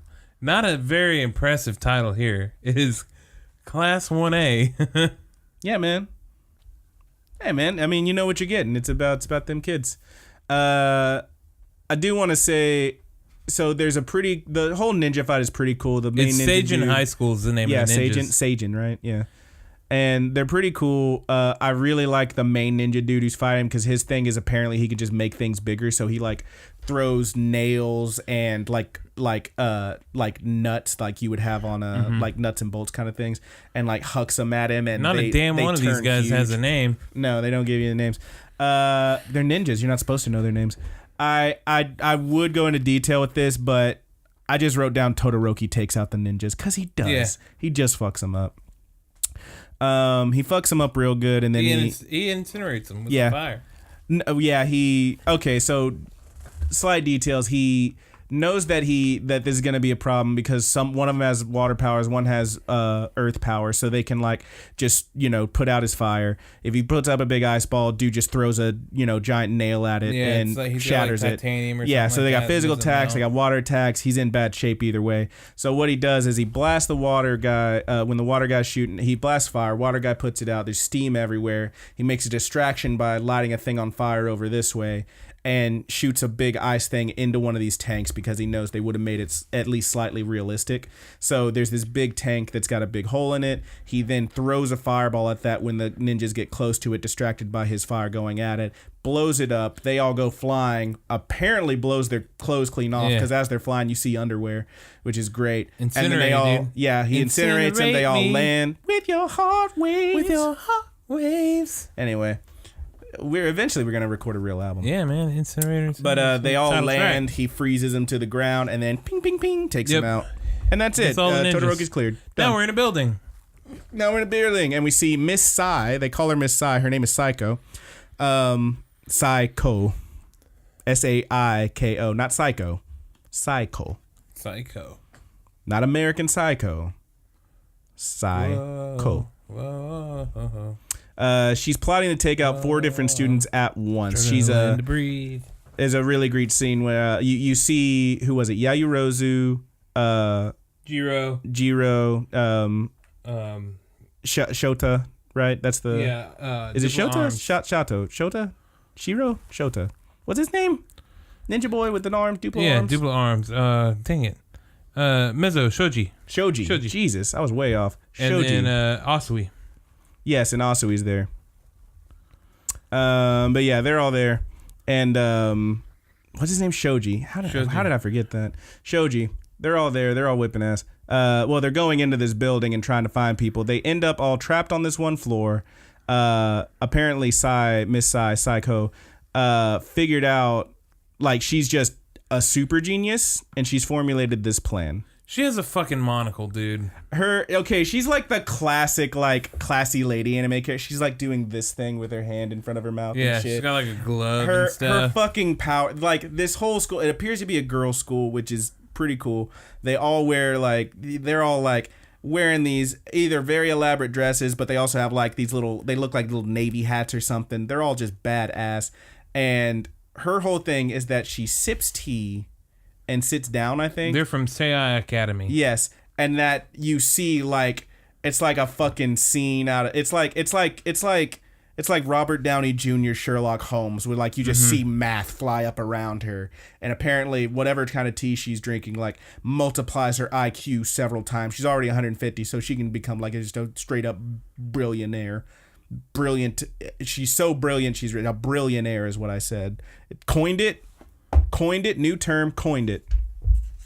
But yeah, she's incredibly smart, so she formulates this plan. The plan is they get him trapped on this room. They take out the windows so that Shoji can't see anything. They also blast music when Jiro's listening through the wall to take her ears out. Shoji can't look anywhere because the windows are out. They then start freezing the room, which knocks out Asui, and everyone's freaked out. And Momo's thinking, okay, I can cover up I can make some stuff to, like, cover up the vents that'll keep us from freezing. But then she thinks about it and she's like, wait, if I do that, I won't be able to make anything else. And she figures out that was the plan. Knocking out Asui was one thing because she's a frog. You get it cold, the frogs pass out. Mm-hmm. But that was also, moreover, it was to make her use her power so that she can't make anything else. So instead, this is that scene where Roger liked, where she whips out her titties and makes some headphones. She whipped her boobies right out. I didn't even catch it the first time, but she literally does just like, she faces away from the camera. Minetta's senses were tingling. Does that, like, so you can see that her boobs are out, but like you don't see I them. had to pour one out for Minetta, man. And that's when, like, as she does that, she's there. Like right in front of Shoji when she does it. And he's like, whoa, and like turns away, and like Jiro jumps in front of like, dude, what the fuck? And she like makes a bunch of headphones. They all put on the headphones. She then makes a very large speaker using like almost everything she had. She has a little bit less so she can still move, she says. And she makes a very large speaker, which they then point at the door and have Jiro just blast it. And she does, and it knocks them all out. And it fucking works. She outthought the genius, the billionaire. Again, coined it. It's a word. You're all gonna be using it soon. It freaking works. As they're leaving and about to tag everybody and get out of there, Psycho jumps from behind the door, grabs Yayorozu, pulls her back in, closes the door, almost saves her, but the rest of the team breaks in and stops it. Yayorozu has a great bit there where she uses like very little of what's left to like make a pair of handcuffs on her, one ring around her wrist, and the other one she like grabs her wrist with so that she can't like hit her with the ball. It's a really cool scene. Yeah. Really cool move. That was some cool shit. But then the rest of the team busts in, and she's like, "Why would you come?" Shoji is no longer swaddling Asui. Yeah, Asui's back and that up. shit was adorable. Asui jumps up and like uses her tongue to like stop her from hitting her ball. She has like a messed up eye too. Yeah, man, it's pretty great. Yeah, she's got like the one lazy eye. Yeah, but she jumps in. Stops. They all stop her, and Psycho's like, "You could have absolutely just hit those targets. Why'd you come back? You had to have figured I already got her targets." And they're like, "Maybe that's how you think, but Class 1A doesn't act. We come for our own," and blah blah blah. And it's like, okay. The other thing that was great about this is like the whole time when she was trying to think up that, I kind of breezed over it. When Yayorozu was trying to think of a plan, she actually thinks, "What would Todoroki do?" Or Ida or Midoriya, what would they do in this situation? Because they're always coming up with a plan. They're always, thinking of something. It was a really cool moment, which leads into this next scene you get where you see all of them leaving that building with their things lit up because they took them out and they passed. There's also at some point, I don't remember exactly when it was. It's at the end of the episode. If you're talking about when Aizawa drops that line. No. I know that. There's a bit where at some point you do see Todoroki at the anteroom where like all the kids go when they pass. Yeah.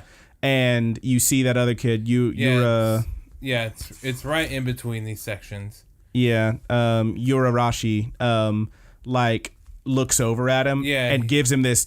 He's like, nobody else has passed. Nobody else. I expect to see somebody else. And he looks over and he sees Yurarashi. And Yurarashi is like talking to some other kid about like some pro hero. He's like, I love that guy. He questions too. Todoroki questions, if he had such high scores, then why didn't he go to UA? If because he loves UA so much, he said. Yeah. Why didn't he go to UA? He could have gone anywhere. And then he gets a stink eye hardcore. He gives him a hard stink eye. He's like, "Ugh," and then he like turns back. And he's like, what were we talking about? He's like, you were talking, dude. I have a feeling Endeavor has something to do with this. Maybe. I don't know. We'll find out. You think his dad was the number 3 hero? No, I think that Endeavor didn't want somebody above his son being there. Possibly. That makes sense. That makes a lot of sense. Hey, we'll find out. Or maybe he just don't like him. I don't think that's it, dude. Maybe. I think there's more to it than that. Hey, man, we'll find out. Anyway, next bit. It works, blah, blah, blah. Okay, next bit is we see Bakugo and crew climbing up a ladder. Apparently, Kaminari also went with those two, Bakugo and Kirishima. They're all climbing this big ladder. They get to the top of the building. They're confronted by another Shinkitsu boy, whose name I don't have. What's his name? Purple hair boy? Cleaning my glasses. Oh, he's cleaning his glasses. He's got to scroll a little bit. This dude is surrounded by... There are a lot of names in this show to remember, so I have myself This fool is surrounded by... Seiji Shishikura. Yes. Shishikura. Oh, that was written down on the next page. I could have just looked. Wow. Okay. But he's surrounded by these human meatballs. Yeah, which you find out later is his power. So, what's his name? Who gets hit? Was it... Kirishima gets hit first. Kirishima gets gooey. He's straight freaking middies, this guy. Yeah, he the turns dude into has the power to make people middies. Oh no, yeah, from Made in Abyss. That's rough. But treasure. It is pretty accurate. My treasure. My treasure. Oh no. Yeah, he doesn't. That's what Bakugo said. My treasure. Oh no. Oh, my beautiful boys. But yeah, Kirishima gets gooed. We then cut to Midori and company who are formulating a plan.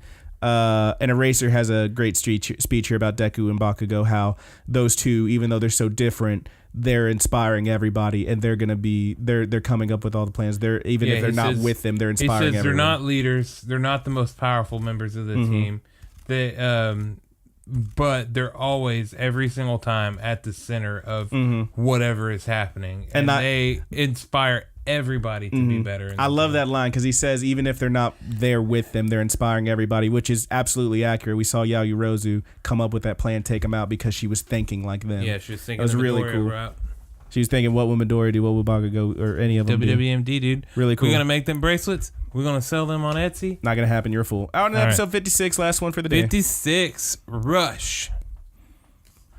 Seiji's throwing out his meatball quirk. Yeah, Shishikura.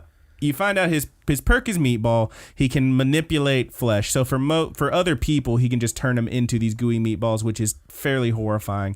For himself, the flesh. For himself, he like puts his arms behind him, and like these tendrils, these fleshy things that are flying out independent of himself. They're like fingers. Fingers. Yeah, he turns his arms into these giant fingers, and they fly off and grab you. And if he touches you, he can turn you into a meatball. He can massage you into a midi. It's pretty fucked up. It's what your mom needed when she had that sharp turd, bro. Yeah, she could have used a meatball, man. That was great. You should have gave it a shot, dude. Absolutely not. Anyway, they're fighting. Bakugo's like blasting his meat hands when they fly at him, but he leaves himself open. Bakugo gets meatballed. As he's getting meatballed, he tosses something to Kaminari. You find out later. He threw him out. He threw him a grenade thing. So here's the thing. I want to point out. So Kaminari, Lightning Boy, he's got new equipment. He shoots his equipment. It sticks into the wall. He's like, "Ha, you missed." Yeah, man, it's like a plate or whatever. It's like a lightning rod kind of thing. He could shoot his lightning, go straight to that. So since this dude's in between him and it definitely hits him. Doesn't hit anyone else. That's the idea. He also says that's why Bakugo was using his new technique, not to show off, but because it's precise. He was hitting his flesh powers and stuff instead of everyone else. Right before that, though, Kirishima just hucks a grenade at him. Yeah. He definitely would have hit somebody else. Right. Which is just pretty great. Also, because that was the thing. Bakugo threw him a grenade, which is what he used to distract him long enough. There were some of the meatballs in front of him. Yes. I guess it's just assuming that it's in a straight line and there's no arcing down to other... Yeah, I mean that was the idea there, because like the plate thing he shot acts as a lightning rod, so it just goes straight to that. Okay. So it passes through this guy. That was the idea there. But like you can't bullshit a grenade, my dude. Yeah, that's true. That's why they say close only counts horseshoes and hand grenades. That explosion was very close to this meatball kid. He is surrounded by meatball boys. You blew up a meatball. You definitely killed a meatball. You killed the midi, man. You killed a midi. You took somebody's treasure My away. treasure. All right. Anyway, but yeah, he says that was his plan to like hit him and not the other victims, etc., etc. The other two, as he's taking damage, Shishikura, his power starts to wear off. Kaminari and Bakugo jump up. You see him they take him out. Yeah, you see them like starting to turn. It's really gross. But yeah, they jump up and manage to take him out. And as they do so, they see that the rest of the meatball kids are getting up, and Bakugo's like, "Oh hell yeah!" And it turns into a brawl. We can assume. We cut away. Momo, Asui, Jiro, and Shiro, yes, join Todoroki in the anteroom, where all the kids go when they win. And they talk a little bit of shit. Later they talk some shit, excuse me. But they're like, oh, wow, I figured someone else would be here by now. It's just Todoroki, but yeah. Midoriya, we then cut to him and crew, Midoriya, Uraraka, and what's Tape Boy's name? Sero. Sero, that's it. Who I didn't get it. Like, he's got this cool-ass helmet that has, like, this... It looks like he's got a giant underbite. It's a tape dispenser, I didn't get it, but he's got like this. His helmet has this huge underbite on it with these spikes on it, and I was like, "That's kind of cool looking." It's a tape, like you use it to break the tape. I didn't get that at first. It's pretty cool. I kind of love him. Yeah, he's still a jackass, but I love him. His goofy ass tape. He's always smiling. My beautiful boy. Anyway, but yeah, man, they managed to take out a whole bunch of people with a combination of Midoriya running and everyone chasing him, Sero using some tape, giving it to Uraraka, who then attaches it to a bunch of boulders and floats them into the air where no one even noticed them, and then makes them stop floating just at the right second so that they land, not hitting anyone, but bringing the tape down on them and tangling them up. At which point they all move in and like get their points. One kid is like, "Hey man, you guys are first year students. This, if we don't pass, then we don't pass. This is our one chance." And he's like, "I gotta pass." And Midoriya's just like, "Sorry, but I do too." Bing. It's like, damn. It's a little cold blooded, but also gotta make it happen. And that's the thing. Like, you only have to get one kid to pass. You know they didn't leave any of them because that's potentially those kids could then get in, which means their teammates didn't. They took out everybody. Which is kind of cold-blooded, but it had to happen. If the percentage is low, you want less competition. Exactly. You want to make sure your people get in. Yeah, definitely want more eliminations. But yeah, they managed to take these fools out, and they do so.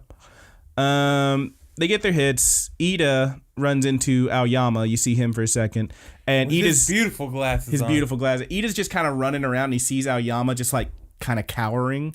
And he runs over to him. He's like, "What are you doing out here?" And Ida tells him, "Well, I'm looking for everyone else. I'm trying to get everybody rounded up." He's like, "You're dumb." He's like, "First of all, how'd you know what makes you think you'll even run into anybody? And second, like, when you're trying to help everybody else, like, who's to say you're not going to get hit and get out?" And he's like, "Okay, first of all, fucker, I found you.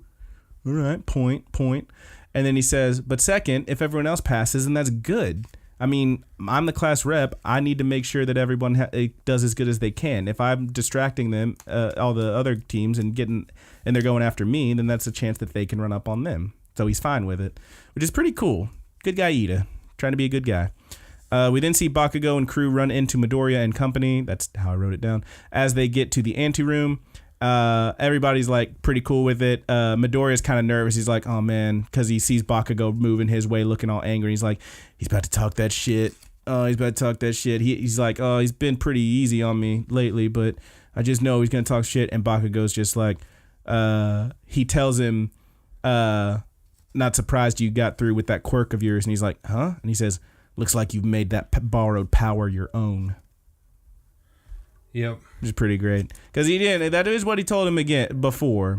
Midoriya told him that he borrowed this power from someone else. And Bakugo finally got it, it seems like. We then see Aoyama and Ida running around. Aoyama actually is like just kind of standing there as one guy runs up on him, is about to hit one of his targets, and he's kind of just cool with it seems.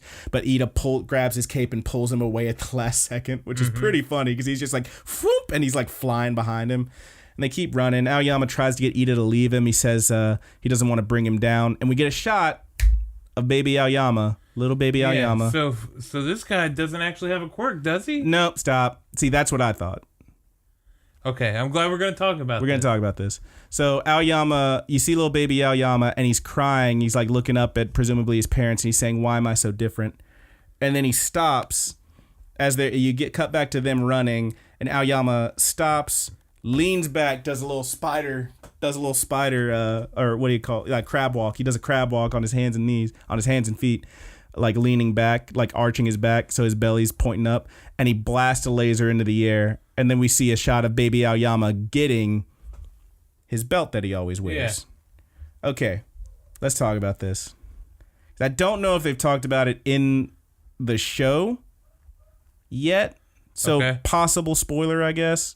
I don't remember this being discussed. My thought before, one of the reasons I thought jokingly maybe Aoyama's the guy, and then like kind of seriously now maybe he's the traitor, is because I was thinking, have we ever seen him use his quirk without that belt? How do we know it's not just a laser belt? How do we know he actually has a quirk? Yeah, I mean, I thought that's what they were getting at with that. I guess I just didn't see him shoot the laser without the belt on. So I didn't remember that. He's belly Cyclops. Yes. He is belly button Cyclops. It's not that he has to have the belt to shoot it. Well, you find out, again, I don't know if they discussed in the show, so spoiler alert, possibly. I don't think it's a huge spoiler. Yeah. But his thing is that it kind of just happens sometimes, which is fairly dangerous when you've got a fucking laser that can shoot out of you. It, quote unquote, leaks every now and then. So this belt is what helps him focus it and keep it in. Just like Cyclops, he has those freaking visors because if his eyes are open, he's shooting lasers. He can't stop it. So he has these special visors that stop it from happening unless he wants to turn it on and use it. That's apparently the explanation. I'm not super convinced. Think he might still be fucking weird. I don't know. We'll see. But we'll find out. Apparently there's also he gets some other shit that lets him do other cool laser shit later, but again, we're talking about stuff that hasn't been in the show yet. Spoiler alert, over. All right. We're back to the thing. But yeah, he's trying to... So Ida's like, what the hell are you doing? Shooting the laser in the air. It's huge. It's sparkly. Everyone's going to see it. And he says, yeah, that's... like they're surrounded, and he's saying, I'm drawing attention to me. He's like, yeah, you are. Cut it out. And he's like, no, I'm making you leave me behind. I know I'm not going to be able to pass this, but you can. You're fast enough that when everyone shows up, you can run around and get them, and you can pass even if I don't. He's trying. Good guy Aoyama's trying to be a sacrifice. He's pulling a Chaozu. He's trying to pull a Chaozu. Yeah. And it seems like that's what's going to happen, but then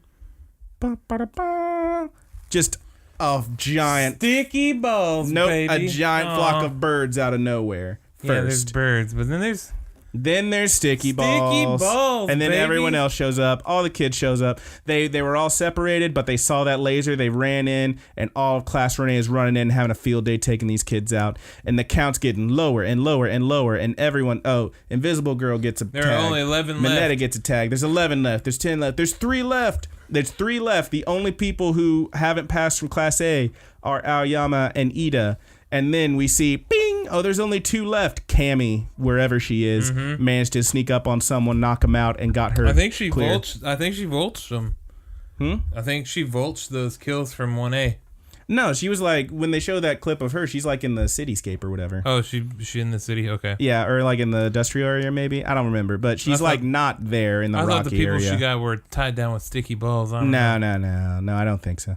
But I mean, we'll rewatch it and make sure. But yeah, Cammy gets the third to last spot, and then as they're running, bing bing, Aoyama and Ida both get the last 2 spots. And they made it. It is great. And there's a pretty great scene where like they're jumping through the air or whatever, like, yeah, like running past everyone else. And Aoyama says, it looks like my twinkling won't have to stop. And then Ida tells him the response, no, keep twinkling. Whatever that means. So good. So then, yeah, everyone manages to pass. They're all back. There was a bit I glazed over when the rest of the kids get in there. And Momo and her crew, they see Kaminari come in, Lightning Boy, and she's like, they see Bakugo too, and I think it's Momo who says, wow, I figured, or no, I think it was Jiro actually, who says, I figured Bakugo would have passed by now, but now I see why. It's because you were with him. And he's like, why's everybody, what does he say?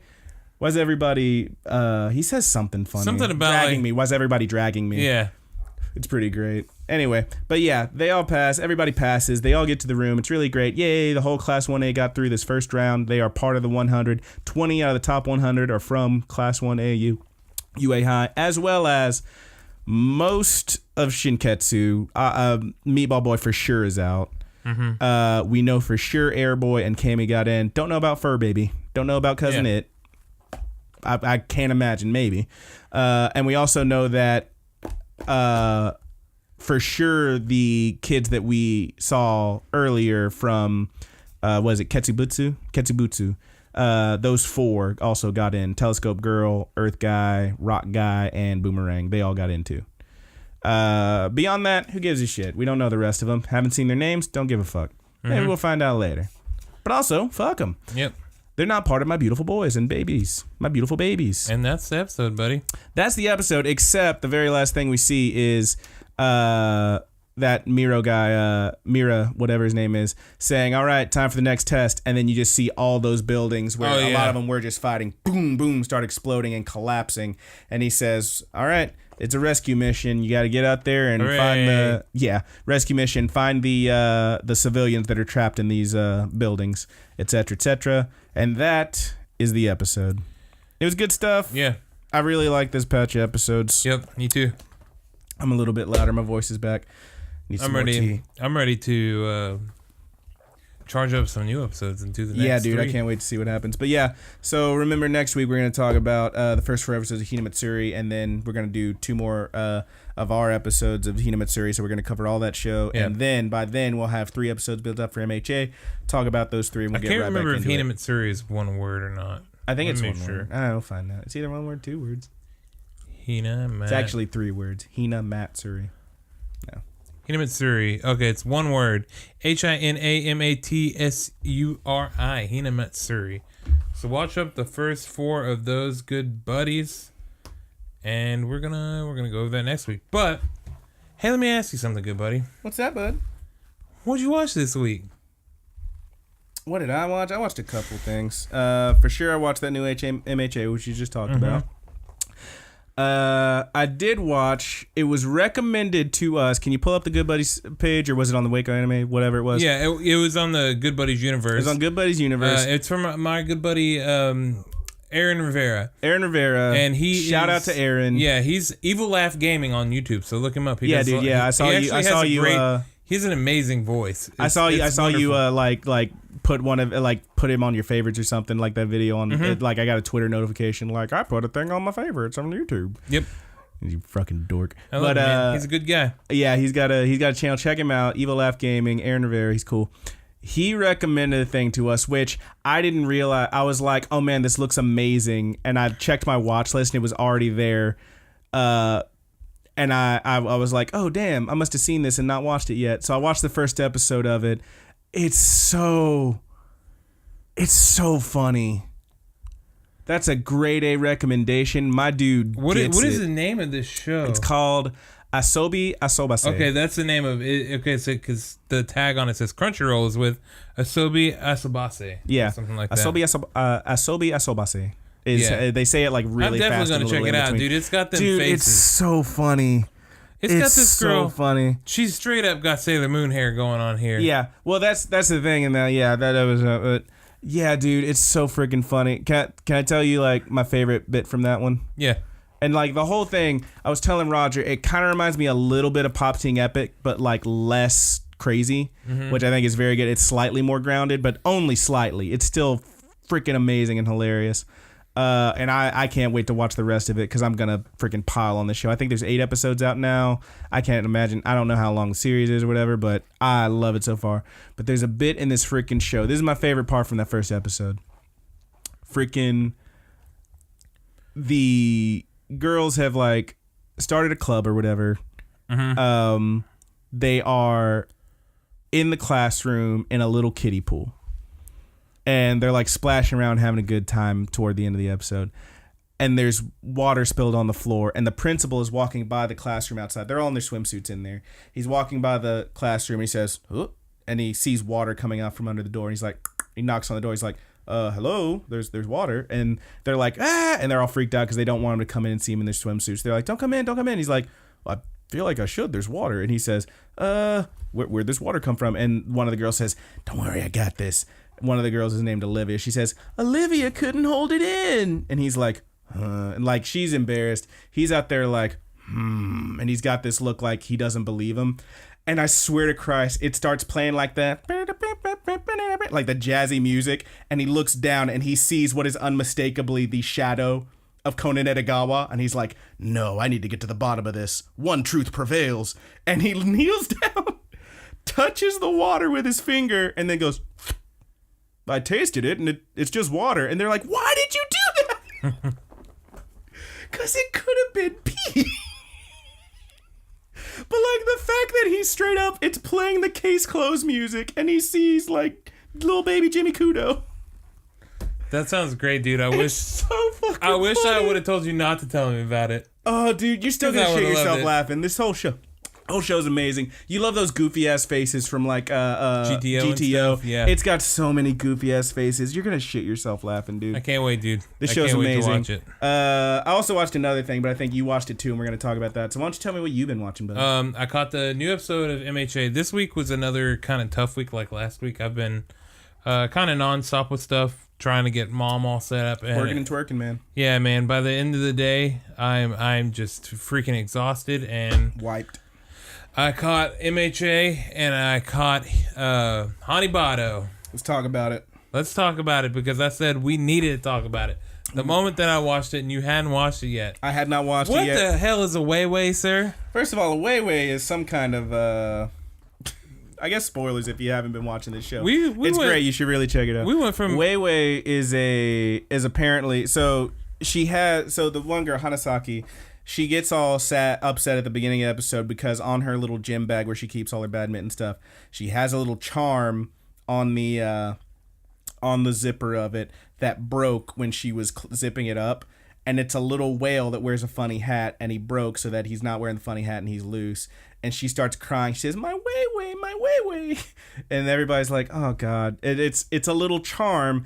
It's apparently they go to not round 1, they go to round 2 because copyrights, and just like in gamers, they went to a round 1 instead of round 1. They go to round 2, and she gets pictures with the mascot.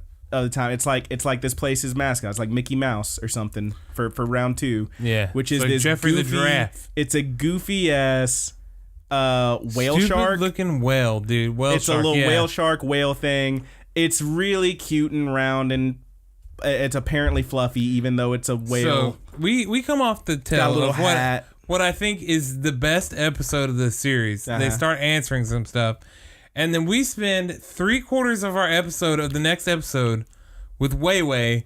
I thought it was adorable. And then the rest of the episode, dude, it had, even in the Weiwei part, dude. It goes right back to Hanasaki being a straight up demon. Well, also, but Connie has switched to the Notice Me Senpai thing so bad. Okay, but dude, see, it is bad. That's the thing. That's kind of what I love about this show, is that it goes from like, okay, Connie's the villain. Connie's for sure the villain. She's a bad person. She's fucking with this girl about her mom and her being bad and all that, and et cetera, and then like after that she goes like that's when Hanasaki. After that is when Hanasaki goes fucking demon mode. She's like, all right, fuck it, I'm the villain then, and she starts fucking up everyone. So then this one, you find out, you get a little bit of backstory on Connie. And you find out the whole thing, like, Connie apparently, like, you find out that she wanted to go, not necessarily to fuck with her, she wanted to go meet her. And so that was the thing, when they first meet, they don't know who each other is, she finds out later, and Connie's pissed, she thinks she was just fucking with her, she thinks she was fooling with her. That was the thing, she's like, was this a joke? Like, they spent so much time together, and they didn't even realize who that was. So she was mad. That's why she went after her so hard. That is Are you not going to watch the rest of it? No, I'm going to watch the rest of it. I've came this far. It's just... It's so, like, thrown together, it feels like. I don't agree. I think it's pretty good. Okay, no, dude, that change came virtually still out of nowhere. Even with the very, very little shreds of backstory they do. So little backstory. When you first see Connie, what she's doing, you very first see her. She's walking around with a lollipop. She's lost, yes. She's walking around just being adorable. But she's looking for somebody. She's looking for somebody. Who is obviously your main character. Okay, but instead of being rational or anything like that, she snaps in this freaking game. She lets her other player pretty much wear herself out. then injures herself in a game. The whole time she after the moment she finds out who the main character is, she is a total, for lack of a better word, a cunt. Nah, okay, bit far. I would have said. Okay. I thought you were gonna say bitch, which even still is a bit much. And you get nothing else but that. And in this episode, she meets up with them. They go to Wayway Land. Wayway Land was great, and I won't have you talking shit about Wayway. And then all of a sudden, she's like, "Notice me, senpai. Notice me, senpai." Kinda, dude. It's bad. That's like one of those common tropes, dude. They're like, it's bad. She was asking her to notice her, senpai, please. She said she wanted them to be a family because that was the whole thing. But it feels like it came out of nowhere. Yeah, but that's what you're finding out is she's not the villain. She's not the villain. Okay, and that's fine. It just what I'm saying is it just comes out of nowhere. I don't agree. I didn't think no transition. It was that bad. It is just a hard pan to it. All right, that is possibly valid criticism, but I thought it was okay. There's no crossfade. There's no star fade. It's one shot, other shot. I was fine with that. And I'm not going to say, like, the one episode... you see, the problem, the thing that's going to get me, the thing that's finally going to get me on the same page as you, is when...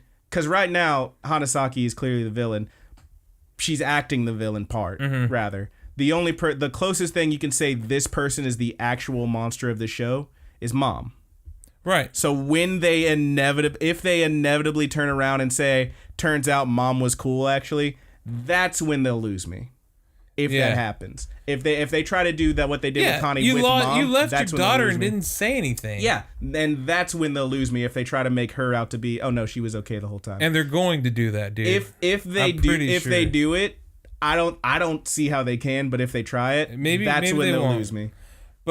But like at the end of that episode, Mom shows up. I'm not saying this Hanasaki walks in, sits down, taking off her shoes, and behind her, Mom's there. That's when I was like, that's when that song from freaking Metal Gear started playing. I'm nuclear. Like that shit's about to blow up, baby. Woo. Yeah, I thought so. The end shot was very good with that. Mm-hmm. But like this being I would say probably my least favorite episode of the bunch. Still doesn't ruin the show for me. I'm still interested. You got some more backstory with your other kids. Right. That was it cool. was just, dude, the episode, the whole thing. It's just that same scenario. It felt it just really shook. No it shook transition. you. It shook you real hard. Yeah. I was like, what the hell is freaking happening? Not to mention in the episode, she destroys Homegirl and Connie gets destroyed in badminton this time. Does not stand a single freaking chance. No, she gets absolutely rizzity wrecked. Because that's the thing is that before when she was fighting, she wasn't all the way in it like she was before when she was playing against Aragaki. When she was playing against the other girl. I will tell you what I hope happens. And that's the big next match. There's them two facing each other. I'll tell you what I freaking hope happens. And that the whole fact that like you saw her training so hard the whole time, and the other girl's like, maybe we should stop. You're gonna tire yourself. It's like, no, because I'm not just facing Hanasaki. I'm facing her like she was. Like that's gonna be some good shit. I want her to win, dude. You want Aragaki to win? Yes, please. Well, yeah, of course you do. Please. Why wouldn't you want her to win? Please. She's taking back the crown. That'll throw. That's a good curveball. If Aragaki wins, that is great. Is that even a curveball? Because like she's right now the hero. She is the hero right now. Yeah, but Hanasaki right now. She's is the hero that's not there. What are you talking about? She's right there. She was barely in the last episode, other than her training. Yeah, because this most recent episode wasn't about her. She's not the hero, though. That's what they're doing. They're switching it. They're switching it every time. You have to be the hero, to be the main hero. You have to have the focus on. It's an ensemble cast. I don't agree with what you're saying right now. Okay. Like, because that's what they're doing. This last episode was mostly about Hanasaki. The episode was mostly about Aragaki. It's vice like versa, MHA. vice versa. Yes, there's multiple heroes. There's tons of them. But Aragaki just isn't there enough to really get that feeling. She is every other episode. She is. The focus is on her every other episode. That's what they're doing. Have you not noticed that? No. This last episode was mostly about Connie dealing with Hanasaki. So Hanasaki centric out of anybody. The episode before that was Aragaki versus her friend she used to play. Rival. Before that was Hanasaki versus pink-haired girl who was, evil. The episode before that was Aragaki standing with her friend who was facing the girl that Aragaki played most recently. It's like every episode it's one. Yeah, it's but the I other didn't one. see. I didn't feel like that one was. It was still about her. Just like this one wasn't really about Hanasagi. It was about someone dealing with Hanasagi. I see what you're saying. I don't know, man. It doesn't. It's just not presented well enough to me for it to roll off that way. And I'm not knocking on the series. I'm really enjoying it. I'm gonna keep watching it. But this episode was like, it's cool, man. It didn't do anything for me, dude. All right. Other than piss me off. You can cry about it. You can show enough cry about it. Do it. But we'll see what happens, man. Do it, little baby boy. Mom, why don't you cry about it, little baby boy? You gonna cry about it? Mom and the girls, that's the thing. That's the thing is that because the next episode, if they keep the pattern, is going to be about Aragaki. I'm not going to get to see the explosion until the episode after. We'll see what happens. Because that was the thing. I guess this will be a defining moment for me, whether or not that is it'll be the litmus test, I guess. Yeah. It's going to be about like the other kids who haven't had a full episode about them yet. Oh yeah. Which will be fine. Somebody's going to be eating a corn dog. Meat's the best after a workout. I'm really enjoying this show. I'm really enjoying this show. Anyway, that's what we've been watching. Tell us about what you've been watching. You can leave us a comment anywhere. If you're watching this on YouTube, which you very well may be, goes up on Sundays. Mm-hmm. You can leave us a comment there. That's Rapid Kick Media. Yes, it is. Go ahead and... Sorry. What was it? Crush that thumbs up for us. Crush that like button. Smash that like button. Smash that like button. Like and subscribe, my dudes. I did that was like almost a Sonic thing right there. Mm-hmm. How do you think that Sonic movie's gonna go? Not good. It can't be. It can't be good. Not good. Jim Carrey's gonna be freaking... Not good. We don't know if they're gonna call him... No, I love Jim Carrey. We don't know if they're gonna call him Eggman or Dr. Robotnik. Also, you can't say not good. You got to do it like on Sonic Says. You got to go, that's no good. No good. No good. But it can't be good, right? Right. Anyway, Rabbit Kick Me is a YouTube. You also got the Good Buddies group on Facebook. Good Buddies Universe. Yep. Check that shit out. That's where Aaron messaged us about the one anime. Yeah, man. So that's or we commented. Proof positive, baby. If you want on the wall. Proof positive. If you want us to see it, post it somewhere. We will find it. Leave a comment. Leave a like. Leave a recommendation for us. Anything. Let's talk about. We didn't have any questions. I do want to talk about my good buddy Tuki. Mm-hmm. Running up on me at my job in front of my friends as I was getting off a break, and he says, "Hey, I got a question for you." I was like, "What's that, man? Why do you watch such trash animes?" Which made me real sad. I'm sorry, Tuki. Buddy. I'm sorry. Made me real sad. Anyway, but yeah, Facebook. We also have the Twitter that is TGB_AnimePod. Mm-hmm. We also do have the Tumblr that is thegoodbuddies.tumblr.com. Yes, they all have different names, and you can deal with that. They make it hard these days. Yeah. There's also the Rapid Kick Media Instagram. We got some posts there. Roger is a real whore for the likes these days. I do, man. He loves those likes. I love the Instagram, dude. It's the one social media that I feel like I'm decent at. Giant baby. Yeah, because you just put a picture of your beagle dog next to the video game, and everyone likes it. I only did that one time. You did. Yeah, it worked, though. Actually, his of the animals got the least. Was the least. Vex got the most. Vex definitely had the most. Yeah, they love by the cats. A city mile, dude. And then Millie was second. Yeah. You got Paco in there yet? No, Paco. Got to get Paco in there. Yeah, we'll have to find a way to ease Paco into something like that. He's 52, excitable. Man. He's excitable. He's skeptical. Paco's a very large parakeet. Yeah. Is he a parakeet? No, he's an Amazon parrot. He's a parrot, straight up parrot. Yeah, he's 52 years old. He's a massive bird. Damn near old as my daddy. Anyway, but yeah, that's the main links. We also, of course, the main place to send us questions. Granted, you can leave us a question and comment pretty much any of those places we already described. But remember, we also have the goodbuddies@animepod.gmail.com at gmail.com. That's where you can hit us up, leave us a question, comment, recommendation, pretty much anything. But again, if you can leave a comment there, odds are we'll find it. Even where you listen to these podcasts, that is on iTunes, Stitcher, on Podbean. I use Podcast Addict. We're not on Spotify. You know why, but we're not. And I think that's it for the media, right? I think so, man. All right, I do want to, of course, give a shout out to our good buddies Married with Seamonsters, a.k.a. the Mary Janes, for use of our opening theme, Paperdoll. Now, they are on Spotify, but that song, as well as some of their other cool stuff, is only available on their Bandcamp, marriedwithseamonsters.bandcamp.com. We also want to give a shout out to our good buddy Petty Theft.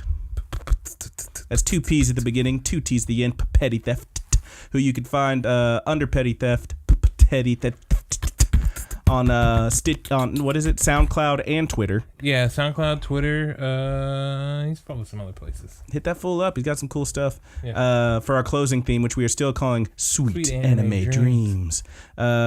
If you got a suggestion for that, let us know, because we're always open to new names. Why not? But I think that's it for us tonight. Is that right, Roger? That's it, buddy. You taking us out of here, big boy? The music's already started. You taking us out? Am I taking us out or you taking us out? I took us out last week. I'll take us out this week. Technically, I took us out, but are we going to go out on a Plus Ultra, dude? Do you want to do it? I feel like we pretty much need to. All right. Well, we'll have to do a countdown. But from all of us here at the Good Buzz Universe, I'm your good buddy, Brandon. And I'm your good buddy, Roger. Plus Ultra!